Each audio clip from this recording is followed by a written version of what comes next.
Bonjour à toutes et à tous et bienvenue sur le podcast Désorienté. Là, nous sommes sur le format en one-to-one, en tête-à-tête. Vous savez comment ça se passe. Il y a les formats A4, il y a les formats en tête-à-tête. Et pour ce format en tête-à-tête, j'ai un invité qui, le lundi, est au Japon, le mardi est à San Francisco, le mercredi, il tourne avec des acteurs hyper connus, il nous en parlera probablement. Le mercredi, il prend des photos avec Peter Jackson. Bref, il est partout. Vous l'avez probablement déjà vu sur les réseaux, que ce soit TikTok ou Instagram. On est avec Shedly. Shedly, Bonjour tout le monde. Quelle intro, c'est stylé. t'as vu? On me l'avait pas fait celle-là. Eh bah, écoute, J'aime beaucoup.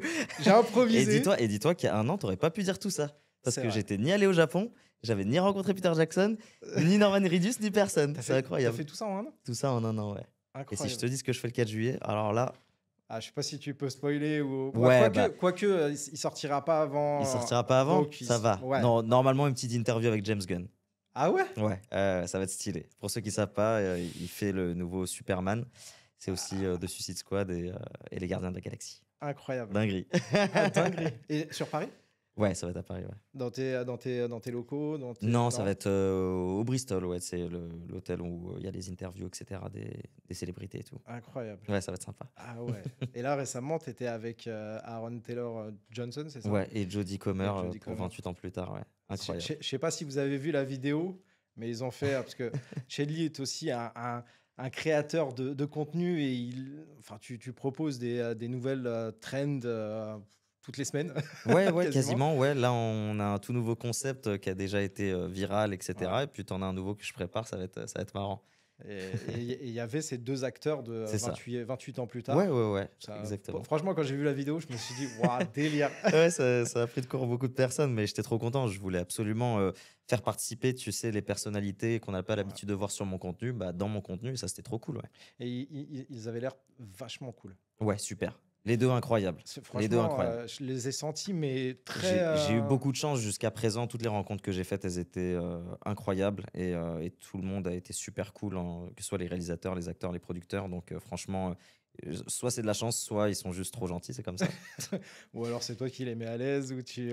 Il y a un truc. Il y a un petit peu de tout, je pense. Je pense qu'il y a une question aussi de magnétisme, C'est possible. ouais, de feeling. Et après, on va aller un peu plus dans le détail après, mais est-ce que parmi là, toutes les personnes que tu as rencontrées cette année, est-ce qu'il y a une personne qui sort du lot Ah ouais, vraiment ouais, où ouais, tu bien te sûr. dis, Ah, Norman Reedus. ah ouais? Désolé. Ah ouais, je vais direct. Norman Reedus, Alors, exceptionnel. il est peut-être pas connu sur Ah, ce nom-là, mais je pense que vous le connaissez sous le nom de Daryl Daryl dans The dans Walking Dead. Ouais, ouais, ouais. Et moi, ce qui va sortir, c'est aussi Sam Porter Bridges dans Death Stranding. Ouais. Et donc, bah, tu vois, moi, je suis un gros fan de Death Stranding. J'adore The Walking Dead. Bon, surtout les saisons d'avant, etc. Et le fait de rencontrer cet acteur-là, c'était à l'occasion de l'avant-première de Ballerina à Londres. Oui, oui, oui. Je l'ai pas seulement rencontré, j'ai pu discuter avec lui quand même une bonne demi-heure. Et c'était incroyable de voir l'humilité, en fait, auprès de quelqu'un d'aussi gros, entre guillemets. Et ouais, rencontre exceptionnelle, humaine plus que toute chose. Ouais. Et ça, c'est magnifique, ouais. Ça fait du bien. Ouais, et qu'est-ce qui t'a frappé chez lui? Qu'est-ce qui t'a interpellé Son naturel, en fait, son naturel, son humanité, son humilité. T'es pas en face d'un acteur, t'es en face de Norman, en fait. Ouais. Tu bois un verre avec lui. C'est trop cool, vous papotez d'autres acteurs, où on se dit ce qu'on aime, ce qu'on n'aime pas et ce qu'on attend au cinéma, etc. Donc c'est cool, tu vois. Ah, franchement, c'est un délire. Honnêtement, là, c'est vrai que là, ces derniers temps, c'est en quelques mois, t'es passé de la rencontre avec Norman Reedus, Ouais, avec Aaron Taylor Johnson. Il y avait Keanu Reeves aussi à Londres, ouais, exact, ouais. etc., etc. J'ai vu Scarlett Johansson, j'ai vu toutes les stars qui jouent dans Rings of Power saison 2. Ouais.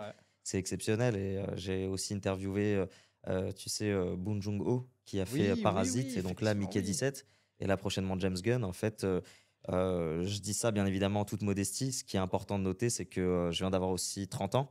Ouais. Et c'est pour dire que, tu vois, en 30 ans, j'ai jamais rencontré une célébrité dans la rue.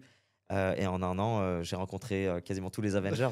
Donc c'est juste, tu vois, tout est possible et ça, c'est trop stylé. C'est trop stylé. Et là, donc, là, tu as 30 ans. Ouais. Tu vois, là, on a mis les pieds dans le plat direct. Ah ouais, direct, là. Là, on a mis les pieds dans le plat direct. Euh, mais avant d'en arriver là, Ouais, donc là, tout ça, tu as dit, c'est en un an. ouais, Mais avant tout ça, euh, comment finalement, enfin, même avant, quand je dis avant, c'est quand tu étais plus jeune, ouais, voire même petit, ouais. est-ce que ça faisait partie de enfin, de tes rêves, de tes ambitions, de faire ce que tu fais aujourd'hui, et même de peut-être de rappeler aussi un peu globalement ce que tu fais, parce que là ils se disent mais attends c'est qu'est-ce qu'il fait exactement?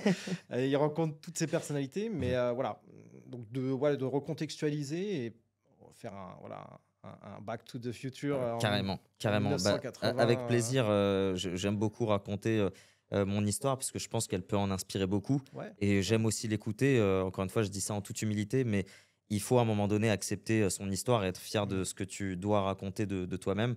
Et moi, j'aime beaucoup parce que pour le coup, encore une fois, j'insiste, ça n'existe pas un self-made man ou je sais pas quoi. Tu vois, tu viens toujours d'un endroit, mm, etc. Moi, la grosse chance que j'ai eue, bon, déjà, au-delà d'être né en France, etc., parce que j'aurais pu naître autre part dans le monde où il y a la guerre ou autre, ou mm. pire encore. Mais je suis né en France et j'ai des parents qui sont aussi entrepreneurs Ok. et qui ont vécu bah, ce que moi, j'allais vivre plus tard. Ce qui fait que j'ai déjà une espèce de formation à tout ce qui va être discrimination, islamophobie, Ouais, racisme. Et ouais. ça tue, tu vois. C'est pas tout le monde qui est formé à ça.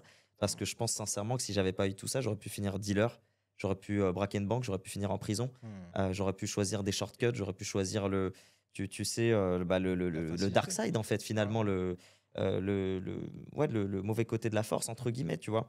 Et donc, moi, finalement, l'histoire, on va dire qu'elle va débuter à partir de mes 17 ans où je me sens pas à ma place en France. Mm, Je suis un élève pas si turbulent, j'aime juste faire rire les autres, j'aime être le mm. personnage principal de l'histoire. Je pense que j'ai ce Ouais. syndrome-là, mais tu l'as quand tu es un petit homme de taille qui doit se défendre et qui se fait insulter de nain depuis ses Mm, 4 ans. Tu es obligé de te défendre avec quelque chose. Et donc, moi, c'est l'humour et le sarcasme que j'ai développé comme compétence. Et mm. donc, vouloir faire rire les autres, ça m'a toujours fait plaisir de voir les autres heureux, etc. De les sortir de leur quotidien un petit peu relou. C'était pas facile, tu sais, l'école quand tu étais Ouais. petit avec le harcèlement, etc. Puis ensuite, les études qui te font stresser, etc. Donc voilà. Donc disons que ça a été mes armes les plus efficaces, le sarcasme et Ouais. l'humour. Et donc, Et t'as passé ta scolarité où? jusqu'à Dans- mes 17 ans en France, Mais du jusqu'à coup, mes dans quel 17 ans. coin Dans le 77. dans le Ouais, 77? ouais, Ok. ouais. Au départ, dans le 94 jusqu'à mes 6 ans. Ensuite, nouveau départ dans le 77, donc personne ne me connaît. Ouais. Ah, ça joue aussi, hein. C'est juste chez Dli, c'était soit le petit nain, soit Ben Laden. Tu vois, à Ok. l'époque, c'était la mode, tu sais, Ah, d'insulter les rebeux de Ben Laden, etc. Et moi, je savais pas encore ce que c'était. Donc, j'ai découvert, tu vois, quand les animateurs à l'école, etc., m'appelaient Ben Laden, etc. ouais, en plus, ta période C'est... collège-lycée, c'était en plein, enfin, post. Là, c'était en primaire. Donc, Ah, dis-toi, c'était encore plus tôt. Ouais, ouais. ok, d'accord. C'était Avant le vraiment 11 plus tôt. septembre, parce que C'est en ça, chronologie. exactement. Ouais, ouais. Ok. On est pile poil dedans, tu vois. Ouais. Donc, ça fait rire les animateurs qui sont bah, nos exemples, entre guillemets. C'est eux Ouais. les grands et tout. Donc, j'ai compris qu'il y a un truc qui allait pas à ce moment-là. Hmm. Et ensuite, j'étais quelqu'un de très bon à l'école. Ouais. J'étais quelqu'un de très bon à l'école, pas turbulent encore une fois. Mais je faisais rire un petit peu. J'étais le clown, quoi. J'étais Hmm. le clown de la galerie. Et donc, à mes 17 ans, bon, déjà, les profs ont essayé pas mal de fois d'essayer de me faire redoubler, etc. Hmm. Mais mes parents m'ont soutenu, j'ai pu avancer comme il se devait. Et puis, à un moment donné, à mes 17 ans, je craque. Je dis à mes parents, je peux plus rester en France, j'y arrive plus. Ok. Je suis au conseil de classe et en fait, il faut s'imaginer un petit garçon au conseil de classe de 16 ou 17 ans et tu as 12 profs qui le pointent du doigt comme ça en rigolant parce que tu es en train de chialer, parce qu'on est en train de te dire tu vas pas avoir ton bac, parce que même si tu es bon partout, tu pas bon en maths. J'avais 2 de Ah moyenne en oui. maths, j'étais extrêmement mauvais en maths. Cette fameuse matière. Cette fameuse matière où j'avais 18 en cinquième avec Monsieur Villarupla, très bon professeur, et 6 de moyenne en quatrième, troisième avec le même prof. Ouais. On va pas dire son nom, skin. Mais bref, du coup, 17 ans, ouais, j'en peux plus. Et moi, je regarde mes profs droit dans les yeux, je leur dis, tu sais, comme dans un shonen, hein, comme dans Naruto, je leur ai dit, je vais devenir Hokage. Non, je leur ai dit, écoutez, moi, j'en ai marre. Je pense que le problème vient de ce pays-là. Je leur ai Ok. dit concrètement. Et je leur dis à ce moment-là, je vais quitter ce pays, je vais repartir de zéro parce que j'en peux plus ici, je suis pas à ma place. Hmm. Je pars aux États-Unis un an, je rattrape tout mon niveau en maths. À 17 ans. À 17 ans, ouais. C'est Ouais, un ouais. délire, quand même. Je pars en famille d'accueil pendant un an. L'objectif, d'apprendre la langue et découvrir la culture, etc. Ouais. Sauf que, comme dans les films, en fait, tu as un agent de footballeur qui me voit m'entraîner et marquer plein de buts pendant le championnat, etc., en high school. Il me dit: «Tu sais que tu peux obtenir une bourse sportive pardon, pour aller étudier, dans certaines des plus grandes universités» et cetera, tu vois? OK.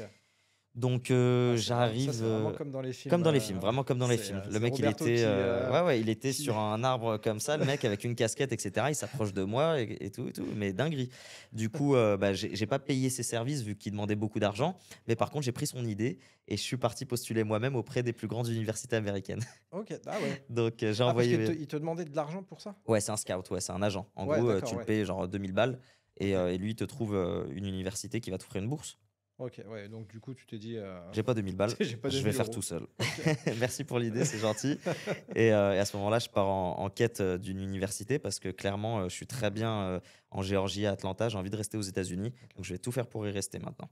Donc ensuite, voilà, mes résultats académiques aux États-Unis et même en France, m'ont permis finalement d'obtenir une bourse académique Ouais. et mes résultats sportifs dans le Mmh. anglais, m'ont permis d'obtenir, bah, une bourse sportive et d'étudier dans, l'université de Virginie occidentale, OK. l'Institut Technologie et donc je suis parti sur, 1 an, plutôt un premier semestre en business management avant de me reconvertir en ingénieur, en faisant des études d'ingénieur informatique là-bas. Mais du coup, quand tu pars aux États-Unis à 17 ans, Ouais. comment tu fais toutes ces démarches? Tes parents, j'imagine, t'accompagnent, Ouais. t'aident, et surtout aussi comment, parce que je sais pas comment exactement ça se passe. Est-ce que tu es pris automatiquement ou est-ce que c'est facile de faire cette démarche ou, c'est aussi, Alors, tu participes à un programme international d'échange. OK. Moi, ça s'est un petit peu mal passé parce que, ils nous ont un petit peu arnaqués et cetera. Je devais pas du tout finir là-bas, mais au final, tu vois, le destin a voulu que ça se passe Mmh. extrêmement bien. J'ai su faire de la situation qui, au départ, était mauvaise pour moi, une très bonne situation et Mmh. ça, j'en serai, toujours très fier de ce «don-là» entre guillemets. C'est quelque chose, tu vois, de Mmh. convertir Totalement, hein. les mauvais bails en belles histoires. Ouais, c'est clair. Donc, à ce moment-là, donc je préfère ne pas en parler de cette, «agence-là» entre guillemets, mais c'est vrai que c'est un programme international d'échange, si tu as des bons résultats à l'école et que tu parles bien anglais, tu as toutes tes chances Mmh. d'être pris et moi, j'étais en anglais euro, j'étais très bon en anglais, je regardais déjà des séries. Alors, j'étais très bon pour un Français. Ouais. Quand je suis arrivé en Virginie, quand je suis arrivé, pardon, en Géorgie, dans le sud des États-Unis avec l'accent, je comprenais rien du tout, mais zéro. Et ça m'a pris 3 mois d'adaptation par contre. 3 mois pour apprendre la langue, Ah, c'est parfaitement, je c'est pense. c'est pour ça qu'il faut bosser l'anglais, hein. Bosser l'anglais, hein, Ouais, dès le plus jeune ça âge. m'a pris 3 mois parce que j'avais les fondations, j'avais les bases. Aussi. Mais je pense que quelqu'un qui arrive de zéro, ça doit lui prendre peut-être 5 6 mois. Ouais, quand même. Mais tu gagnes quand même 3 mois de vie, c'est pas négligeable, quoi. Ouais, c'est sûr, c'est sûr. Et donc ouais, donc tu arrives là-bas, tout se passe, en fonction aussi tu t'adaptes, en fonction des différentes situations.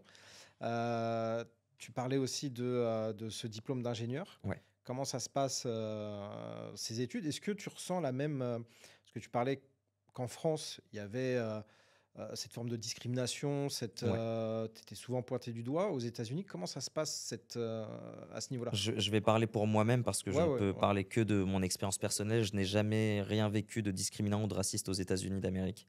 Alors tu étais en Géorgie? J'étais en Géorgie, puis en Géor Virginie occidentale, Ouais, OK. 2 États connus pour leur racisme, Ouais, c'est ça en fait, OK. Ouais, et tout s'est extrêmement bien passé. OK. Faut savoir que là-bas, j'appelle ça plutôt, de l'ignorance ou de la xénophobie plutôt que du racisme, en fait. C'est comme, au Mmh. Japon, les gens ou en Chine, tu vois, quand tu arrives et que tu es noir, les gens, ils aiment bien te regarder et cetera, parce qu'ils ont jamais vu ça de leur vie et Mmh. en fait, quand tu arrives sur place, que tu dis que tu es français oh pardon, que tu es français, que tu es arabe, que tu es musulman, les gens, ils se disent: «Mais c'est quoi cette chimère?» tu vois? Ouais. Et en fait, tu Ouais, leur surtout en expliques, plus, là, on parle de 20 ans en arrière. on Non, parle de 15 ans en arrière. ouais, 15 ans, ouais, c'est ça, 10-15 ans en exactement. arrière, ouais. Ouais, il y a, ouais, c'est ça, 12 ans. Et en fait, quand je suis là-bas, je me dis, j'ai très peur parce que je me dis: «Comment je vais être accueilli en tant que musulman?» 9/11, ceci, Ben Laden, cela. Mmh. À l'aéroport, tu sais, tu es pris, parce que, il faut, tu sais, tu as les checks et cetera. Donc, tu te dis: «Bon, bah, c'est chelou et tout ça» et en fait, tu arrives et les gens savent pas du tout à quoi ça ressemble un arabe. Les gens savent pas à quoi ça ressemble un maghrébin. Les gens ne savent même pas où se situe la Tunisie, l'Algérie, le Maroc. Mmh. Déjà, ils savent pas où est la France, tu vois? Ouais. Donc pour la plupart et en fait, à partir de là, tu leur dis: «Ouais, je suis musulman et tout ça» et eux, ils te regardent, ils te disent: «Oh, you're an Islamist» Et en fait, islamistes, pour eux, c'est musulman, tu vois. Ils se rendent pas compte, tu vois, de la différence, tu vois. Et en fait, tu parles avec ces gens-là qui, au départ, bah, s'apparentent à de gros racistes, etc., des States, avec tu sais, les rednecks avec casquette et tout ça. Tu parles 5 minutes avec eux et c'est terminé, en fait. Ils apprennent que l'islam, en fait, c'est une religion de paix, comme toutes les autres religions, et que tout se passe bien, et que, tu sais, on fait juste notre prière 5 fois par jour dans notre coin et qu'on Ouais, on fait chier personne, et que ceux qui font le contraire, ce sont pas des musulmans, mais simplement de mauvaises personnes. Et que les terroristes et que l'islam, le terrorisme et l'islam, c'est différent, tu vois. mm. Donc voilà, ça a été un petit peu la petite aparté, si tu veux, Mm. discrimination US, mais j'ai jamais eu aucun Au problème final, là-bas. ouais, ça c'est. De l'ignorance, c'est tout. Il n'y a qu'en France, enfin, entre guillemets, il n'y a qu'en France où tu as vraiment subi et Ouais, ressenti ce ouais, phénomène. ouais, exactement. Ouais, ça, c'est un truc que je ressens encore aujourd'hui beaucoup. Mais je pense que depuis tout jeune, c'est quelque chose que je vis. Ça veut dire, tu vois, j'étais privé de photos de classe quand j'avais 4 ans. C'est un truc que je comprenais pas forcément. C'est ma sœur qui m'explique encore aujourd'hui comment ça s'est passé, comment cette histoire s'est déroulée, etc. Parce qu'elle était plus âgée, donc elle comprenait mieux que moi. Euh, C'est-à-dire cette privée de photos de classe. Bah, ok, l'histoire elle est simple, c'est que j'étais en maternelle, ouais, c'était en maternelle, et il y avait le photographe de la ville, je crois, ou du département qui venait, et qui prenait des photos des élèves pour le magazine du département, etc. D'accord, ouais. Ou de la région, je crois que c'était même plus gros, tu vois, parce que j'ai retrouvé ma photo dans le 7-7 après, tu vois. Désolé, j'ai spoilé. Et en gros, le mec, enfin la maîtresse m'avait mis de côté, elle disait au photographe de pas me prendre en photo. Sauf que Ok. lui, bizarrement, il aimait ma bouille et il est venu, il m'a pris en photo. Et en fait, ma photo s'est retrouvée dans le magazine et affichée dans plusieurs écoles. Et quand je suis arrivé dans le 7-7, j'ai retrouvé ma photo, tu sais, alors que j'étais du 94, tu vois, je l'ai Ouais, retrouvée tu l'as à retrouvé l'école, dans. tu vois. Donc, tu vois, le monde fait bien les choses au final. Il y a toujours une justice. Il y a toujours une Ouais, justice. totalement. Bien sûr qu'elle est pas, elle est certainement pas française, mais en tout cas, il y a une justice qui existe dans ce monde. Mais parce que de base, ta prof ne voulait pas que ça paraisse du tout, Ouais, ouais, alors que tu ouais. avais 4 ans, quoi. C'est Enfin, ça, c'était. exactement. Ouais, ouais. Ok, ouais. Il fallait me mettre sur le côté Donc, c'est-à-dire, même dès la maternelle, dès la maternelle, ouais. tu C'est ça. étais dans ce moule Ouais, ouais, ouais. Ensuite, discriminant. au collège, pareil, j'avais quelques réflexions de certains professeurs parce que moi, j'étais vraiment bon à l'école, tu vois. Hmm. Sans réviser, c'est vrai que j'étais entre guillemets un talent et que je me prenais pas la tête, je révisais pas trop. Et si je révisais, j'avais encore de meilleures notes, etc. Mais c'est vrai que quand je me suis retrouvé au lycée, le seul rebeu de la classe, tu sais, qui a fait la transition entre bah, collège et lycée général, Hmm. alors ils ont envoyé tous les rebeux, tu sais, en Hmm. CAP, Ah, etc. Tu vois, donc quand je me suis retrouvé au lycée et que j'avais des remarques comme quoi je devais faire comme les autres arabes et faire de la plomberie, c'est vrai que ça a été beaucoup plus violent, ça a été beaucoup plus direct, tu vois. après, franchement, tous ces conseils, va faire de la plomberie. Aujourd'hui, C'est c'est pas peut-être un meilleur conseil aujourd'hui. exactement, c'est pas mauvais, hein, parce Ne que faites pas du marketing, faites de la plomberie, c'est exactement, ça. parce qu'il y en a, ils se payent leur maison, hein, ils se Ouais, sentent ouais, ouais. bien. Mais c'est pour dire que moi, j'envisageais pas d'être Oui. footballeur, ni plombier, ni coiffeur. Moi, tu vois, mon rêve à moi, c'était vraiment d'avancer. euh, En fait, honnêtement, je vais te le dire, mais je voulais être le roi du monde, c'est tout. Il n'y a pas de, Ouais. y a pas de secret, tu vois. Je suis un gars qui lisait One Piece depuis ses 6 ans. Je veux être le roi du monde. J'ai encore mes gars, tu vois, mes potes, si tu les fais témoigner, ils savent que je leur ai dit, quand j'allais partir aux États-Unis, je leur ai dit, je vais partir pour être le roi du monde, tu vois. Hmm. Et donc, c'est tout ce que je voulais. Je savais pas ce que je voulais faire. Je voulais juste aller le plus loin possible. Et ensuite, je sais qu'il y a quelque chose de stylé qui m'attendait, tu vois. Soit être acteur, soit être Hmm. footballeur, soit peu importe. Il y a un truc qui m'attendait en tout cas. Et donc, au final, ce qui m'attendait, c'est ça, Hmm. c'est être entrepreneur, créateur de contenu, écrivain. Tu vois, c'est fou. Ouais, comme tu l'as dit tout à l'heure, c'est finalement ce syndrome du personnage principal qui Ouais, t'a suivi, ouais, ouais, ouais. où en gros C'est ça. l'objectif c'est tu as envie d'être acteur Ouais, de ce que tu fais, obligé. t'as pas envie d'être au second plan ou autre. J'aime pas trop. En fait, j'ai utilisé le mot personnage Ouais, principal. mais Aujourd'hui, c'est un petit peu mal vu, hmm, mais voyons-le comme une armure, en fait. C'est bien une sûr. armure à tout ce qui va pouvoir me bouleverser sur le côté, en fait. Hmm, Et ma kryptonite, pardon, ça va être tout ce qui va être racisme, discrimination, etc. Parce qu'en fait, qu'est-ce qui peut me toucher autre que ça aujourd'hui? hmm, Bah, les désastres naturels, les maladies, la famille, les gens de proches que tu vas perdre, etc. Donc, tout ça, tout le monde a cette kryptonite-là. Mais nous, ce qu'on va avoir en plus, bah, c'est tout ça, l'islamophobie, la discrimination, le racisme. Et ça, j'avoue, je suis fatigué. Je commence à avoir 30 ans, je suis fatigué là. Ah, J'ai pas le droit de trouver de logement là. Là, je me fais virer de mon logement parce que je suis musulman, tu vois. ah ouais? Ouais, c'est ouf. T'es pas au courant de cette histoire, non? Non, pas du tout. Là, tu viens de me l'apprendre. Enfin, Ok. on en rigole, mais c'est pas du tout drôle. Mais enfin, après, si tu veux en parler, hein, Ouais, non, non, on peut en parler. Je compte faire une vidéo sur le sujet ou un épisode de podcast, mais c'est vrai que on a fait un testing en fait. Mon dossier qui est extrêmement solide, tu vois, plus de 8 000 euros, ouais. des revenus en tant qu'auteur, en tant que scénariste, en tant qu'écrivain. Ma femme est doctorante, elle va sur un autre Hmm. doctorat. Donc en fait, et des garants, j'en ai 5 qui sont tous millionnaires, tu vois. Donc tu te dis, c'est flippant. Et en fait, le dossier est passé et avant l'état des lieux, c'est-à-dire avant d'emménager là-bas, ils nous ont dit, bah finalement, on veut plus de vous. J'ai dit, d'accord, pour quelle raison? Désolé, on peut pas vous dire. Très bien. Je voulais absolument cet appartement-là, donc en banlieue, un loyer de 1 200 euros, quasiment Ouais. beaucoup moins onéreux que celui que j'avais à Paris 11e. Et donc là, je fais passer le dossier d'un pote à moi, qui s'appelle, alors on va dire qu'il s'appelle Patrick, hein, je vais pas donner son Ouais. nom et tout. Mais du coup, ils ont accepté Patrick, Ok. alors que le dossier est beaucoup plus faible, il répond à peine aux critères. Ils l'ont accepté parce qu'il s'appelle Patrick. Hmm. Donc, on a essayé de régulariser la situation pour habiter là-bas, etc. Parce qu'il m'a hébergé à titre gracieux le temps qu'on trouve une Hmm. solution, etc. Quand ils ont appris que on voulait, nous, y habiter bah, directement, ils nous ont dit vous dégagez, vous mettrez jamais un pied là-bas, etc. C'est tout. Mais ils vous l'ont pas dit ouvertement du coup? Mais Non, pas ça, ouvertement. enfin, Non. après, tout ce qu'il y a Sans raison. autour, La raison, c'est ouais. sans raison. La raison, c'est. La raison, c'est sans raison. On ne peut rien dire. Voilà, c'est ça. Pas de commentaire. C'est ça. Mais bon, ça sous-entend beaucoup, beaucoup de choses, effectivement. C'est ça, exactement. Et t'as passé 5 ans aux États-Unis. C'est ça. Pour revenir sur les États-Unis, après on reviendra hein, sur l'actualité. T'es revenu t'es revenu en France Ouais, après ces directement. 5 ans, je suis revenu en France.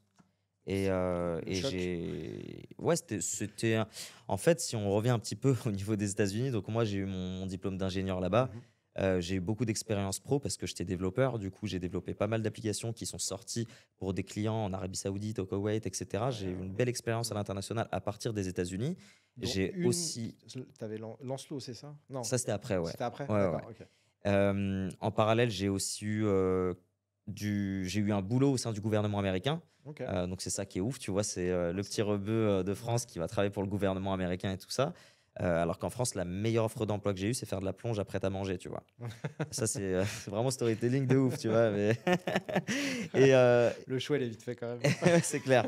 Et si tu veux, moi, je voulais rester encore aux États-Unis après mes études, sauf que Donald Trump est arrivé au pouvoir à ce moment-là. Ok. Ça veut dire que j'avais potentiellement un mandat. contrat, premier mandat. Ah. J'avais des offres d'emploi chez Mastercard et IBM. C'était Ok. les plus grosses que j'ai eues. J'avais passé tous les entretiens. Je devais juste signer le contrat. Hmm. Et en fait, quand Donald Trump était sur le point d'arriver au pouvoir, il a instauré certaines règles. Il y avait le fameux Muslim ban. Exact. Il y avait, tu sais, le fait qu'il voulait plus de travailleurs étrangers dans les startups et dans les boîtes tech, etc. Il y avait tout ça. Et donc, finalement, je ne pouvais plus prétendre à certains boulots. Il fallait qu'il me sponsorise le fait de rester sur place à hauteur de, je crois, 600 000 dollars à l'époque, etc. Donc, je ne pouvais plus rester là-bas. Je voulais faire un master là-bas, sauf qu'en master, tu ne peux plus faire de foot. Donc, je ne peux plus avoir de bourse sportive. Donc, le master, il coûtait 120 000 dollars. Ok. J'ai obtenu 70 000 euros de bourse, mais c'est toujours pas assez pour couvrir toutes les études. Tu m'étonnes. J'ai donc fait une croix sur les études dans une prestigieuse université américaine pour revenir en France et trouver du travail. Ok. Avec mon diplôme d'ingénieur, mon stage au sein du gouvernement américain et toutes mes expériences et les 4 langues parlées, etc., j'ai pas trouvé de boulot. On voulait pas de moi. J'ai donc fait plus d'études. J'ai fait un master en management à Ouais. Grenoble, école de management, Ok. le campus à Paris. Et avec mon diplôme d'ingénieur, les 4 langues parlées, les compétences et l'expérience, j'ai pas trouvé d'alternance. J'étais le seul élève de ma promo à Ah pas trouver ouais? d'alternance. Ouais. Donc En plus, c'était quand? C'était il y a 7-8 ans? c'était en 2017-2018, ouais. Ouais, 7-8 ans à peu près. Ouais, j'avais 1 an de master à faire.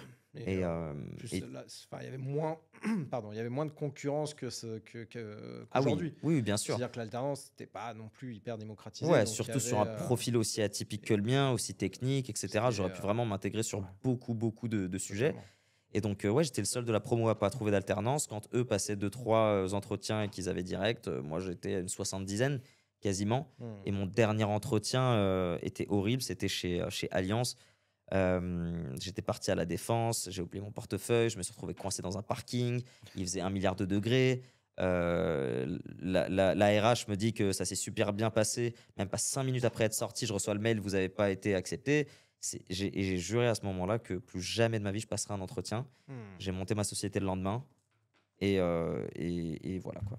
J'ai créé ma propre alternance. Voilà. Ouais, en fait, finalement, tu as passé ton alternance dans Ouais. ta propre boîte. C'est ça, exactement, ouais. Donc, tu as créé ta propre opportunité. C'est ce que tu disais tout à l'heure. C'est C'est, ça. je fais face à une situation, bah, je trouve une solution, je m'adapte. Et Ouais, là, ouais, ça a ouais. été de créer ta première boîte. C'est ça. Ça, c'était ma première boîte. Ouais. Rien d'intéressant, honnêtement. C'était une salle de jeux vidéo. J'étais fan de jeux vidéo. Je voulais un lieu où je pouvais réunir plein de gamers. J'ai fait ça.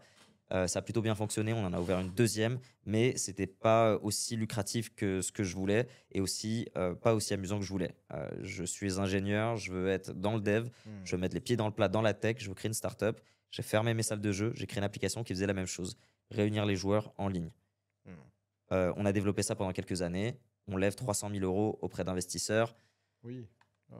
On lance l'application, ça cartonne, ça devient le 7e réseau social le plus populaire en France, à une place derrière Discord, qui à ce moment-là est valorisé à plus d'1 milliard, si je dis pas de bêtises. Lancelot, donc c'est une application de mise en relation de joueurs de jeux vidéo. Et à ce moment-là, euh, tout tombe à l'eau au moment où on doit faire une deuxième levée de fonds de 2 millions d'euros, ce Ok. qui est que dalle avec tous nos chiffres. On est le Voilà. 7e réseau social le plus téléchargé en France. On est une application avec des centaines de milliers d'utilisateurs. Hmm. Ça cartonne. On a fait nos preuves. On fait 150 000 euros de CA la première année, là où Ok. la majorité des startups en France font 0 la première, 0 la deuxième, 0 la troisième, jusqu'à la 5e. Et bref. Et donc, en fait, on avait tout pour plaire, sauf moi. Sauf moi. C'est moi qui plaisais pas dans l'histoire. Ouais. Il y a 14 fonds d'investissement à peu près qui s'intéressaient à notre projet et qui devaient investir. Donc, on avait signé les lettres d'intention, tout était prêt. Et au finalement, tu n'en as aucune qui a suivi ses engagements, qui a fait le fameux virement. Et en fait, on a vu que bah, tu as d'autres projets qui sont sortis, qui eux ont levé des quinzaines de des millions d'euros, tu vois, 15 millions d'euros, Hmm. pour au final copier notre application. D'accord. Donc voilà, au final, bon, eux, ils sont allés nulle part. Nous, on a acheté tout ça à l'application. J'ai eu des propositions de rachat que j'ai refusées. Donc oui, il y a des gens qui m'ont dit ouais, tu aurais pu être millionnaire, etc. Mais dans l'idée, j'ai une certaine responsabilité et j'ai des principes. Je ne peux pas laisser une base de données de centaines de milliers d'utilisateurs. Je sais pas, tu vois, j'ai certains principes et tu vois, les millions d'euros, je les emporterai pas avec moi, alors que mes responsabilités avec ce qu'ils vont faire avec ces 800 000 utilisateurs, je sais pas, tu vois, sans aucun jugement, mais qui me dit qu'ils vont pas faire le OnlyFans du gamer avec mon application, tu vois. Hmm. Donc c'est quelque chose que je pouvais pas supporter. Par contre, j'ai saisi le message de Dieu et une nouvelle opportunité. Je me suis dit Hmm. que j'étais très bon dans la com si j'ai réuni des centaines de milliers d'utilisateurs sur mon application et que généralement je fais toujours mieux pour les autres que pour moi. Je me suis dit que j'allais me lancer dans la com et que j'allais accompagner des marques dans leur stratégie de communication. Et aujourd'hui, c'est ce que je fais pour des grandes marques comme Capcom, Nintendo, Webtoon, ADN, Crunchyroll, Prime Video et voilà quoi. Et ce passage où finalement cette seconde levée de fonds ne s'est pas déroulée comme prévu, tu t'es dit quoi à ce moment-là? C'était ma deuxième grosse déception en Oui, termes de levée et de fonds. vous étiez combien dans Dans la boîte, ouais, dans la on boîte? était 10. 10. On est deux cofondateurs avec David et, Ok. et on avait 8 employés avec nous. Ok, donc ouais. D'ailleurs, à ce moment-là, nos investisseurs ont essayé de les reprendre pour créer un projet sans moi, parce que comme je te dis, c'était moi qui posais problème selon eux. Mais qu'est-ce qui posait problème? Est-ce que Alors, de la part de beaucoup d'investisseurs, j'étais trop jeune. Ok, Ils ouais. utilisent le mot green, eux, pour dire que tu es trop jeune, parce que jeune, ça veut dire que c'est de la discrimination. Mhm. Donc, eux, pour se dédouaner, ils disent que tu es green. Ça veut dire que t'es pas assez mûr. Mais moi, je l'entends, t'es pas de la bonne couleur. Ouais. Donc, moi, je le vois comme ça, qu'ils le veuillent ou non. Et aussi parce que, comme je me développais aussi sur les réseaux, eux pensaient que bah, je m'amusais sur les réseaux toute la journée, alors que en fait, je tourne uniquement le dimanche pendant 1 heure. Hmm. Et ça, n'arrivait pas à le concevoir, étant donné que bah, j'étais, entre guillemets, j'arrivais à faire des centaines de milliers de vues avec seulement 1 heure de mon temps, quoi. Et ils Hmm. pouvaient pas le concevoir. Ok. Ouais. Donc il y avait de tout ça, ouais. Donc ouais, comment je l'ai subi? Bah, écoute, comme je t'ai dit, c'est ma deuxième déception. Auparavant, j'avais déjà subi une première déception qui m'a fait perdre l'usage de mes bras pendant 1 an à cause du stress et cetera. OK. Longue histoire, tu pas au courant de cette histoire? Non plus. Je t'en ai jamais parlé? Non. En gros, je devais lever, 500 000 € pour, créer plus de salles. Tu sais, on devait ouvrir une salle de 500 m² sur Paris, OK. à Porte des Lilas, et puis tu avais un investisseur, véreux, tu vois, qui essayait de se la jouer, qui essayait de nous tu sais, qui nous faisait du chantage. «Je vous donne pas l'argent, si vous me donnez pas Mmh. plus de parts» et cetera et cetera et cetera. À la fin, j'ai dit: «On arrête tout, on jette tout à la poubelle», encore une fois. Et le stress, étant donné que, bah, j'étais trop à fond sur l'entrepreneuriat, la tête dans le guidon, j'avais Mmh. arrêté le sport et cetera, que j'ai toujours été un sportif et cetera. Ça m'a fait perdre mes bras, en fait. OK.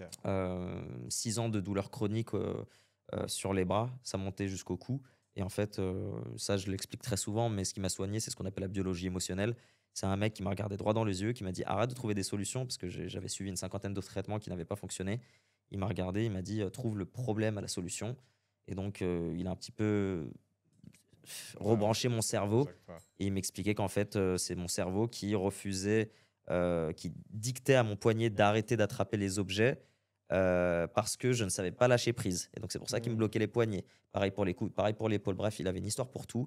Mon cerveau a compris et ça allait mieux, et j'ai OK. repris le sport et c'est trop Et bien. pendant combien de temps ça a duré? Pendant 1 an. Pendant J'ai un perdu an? mes bras pendant 1 an, et ensuite les Ah. douleurs, ça a duré pendant 5 ans. Et ça, c'était à ton retour des États-Unis? Enfin, Ouais, ah, ouais, ouais. juste après Ça, quoi, c'était les pendant États-Unis? l'entrepreneuriat en France, Ouais. OK. 2000 à partir de 2018. OK, OK, Mmh. OK. Et aujourd'hui, donc là, c'est Init Yes. Init Agency. Ouais.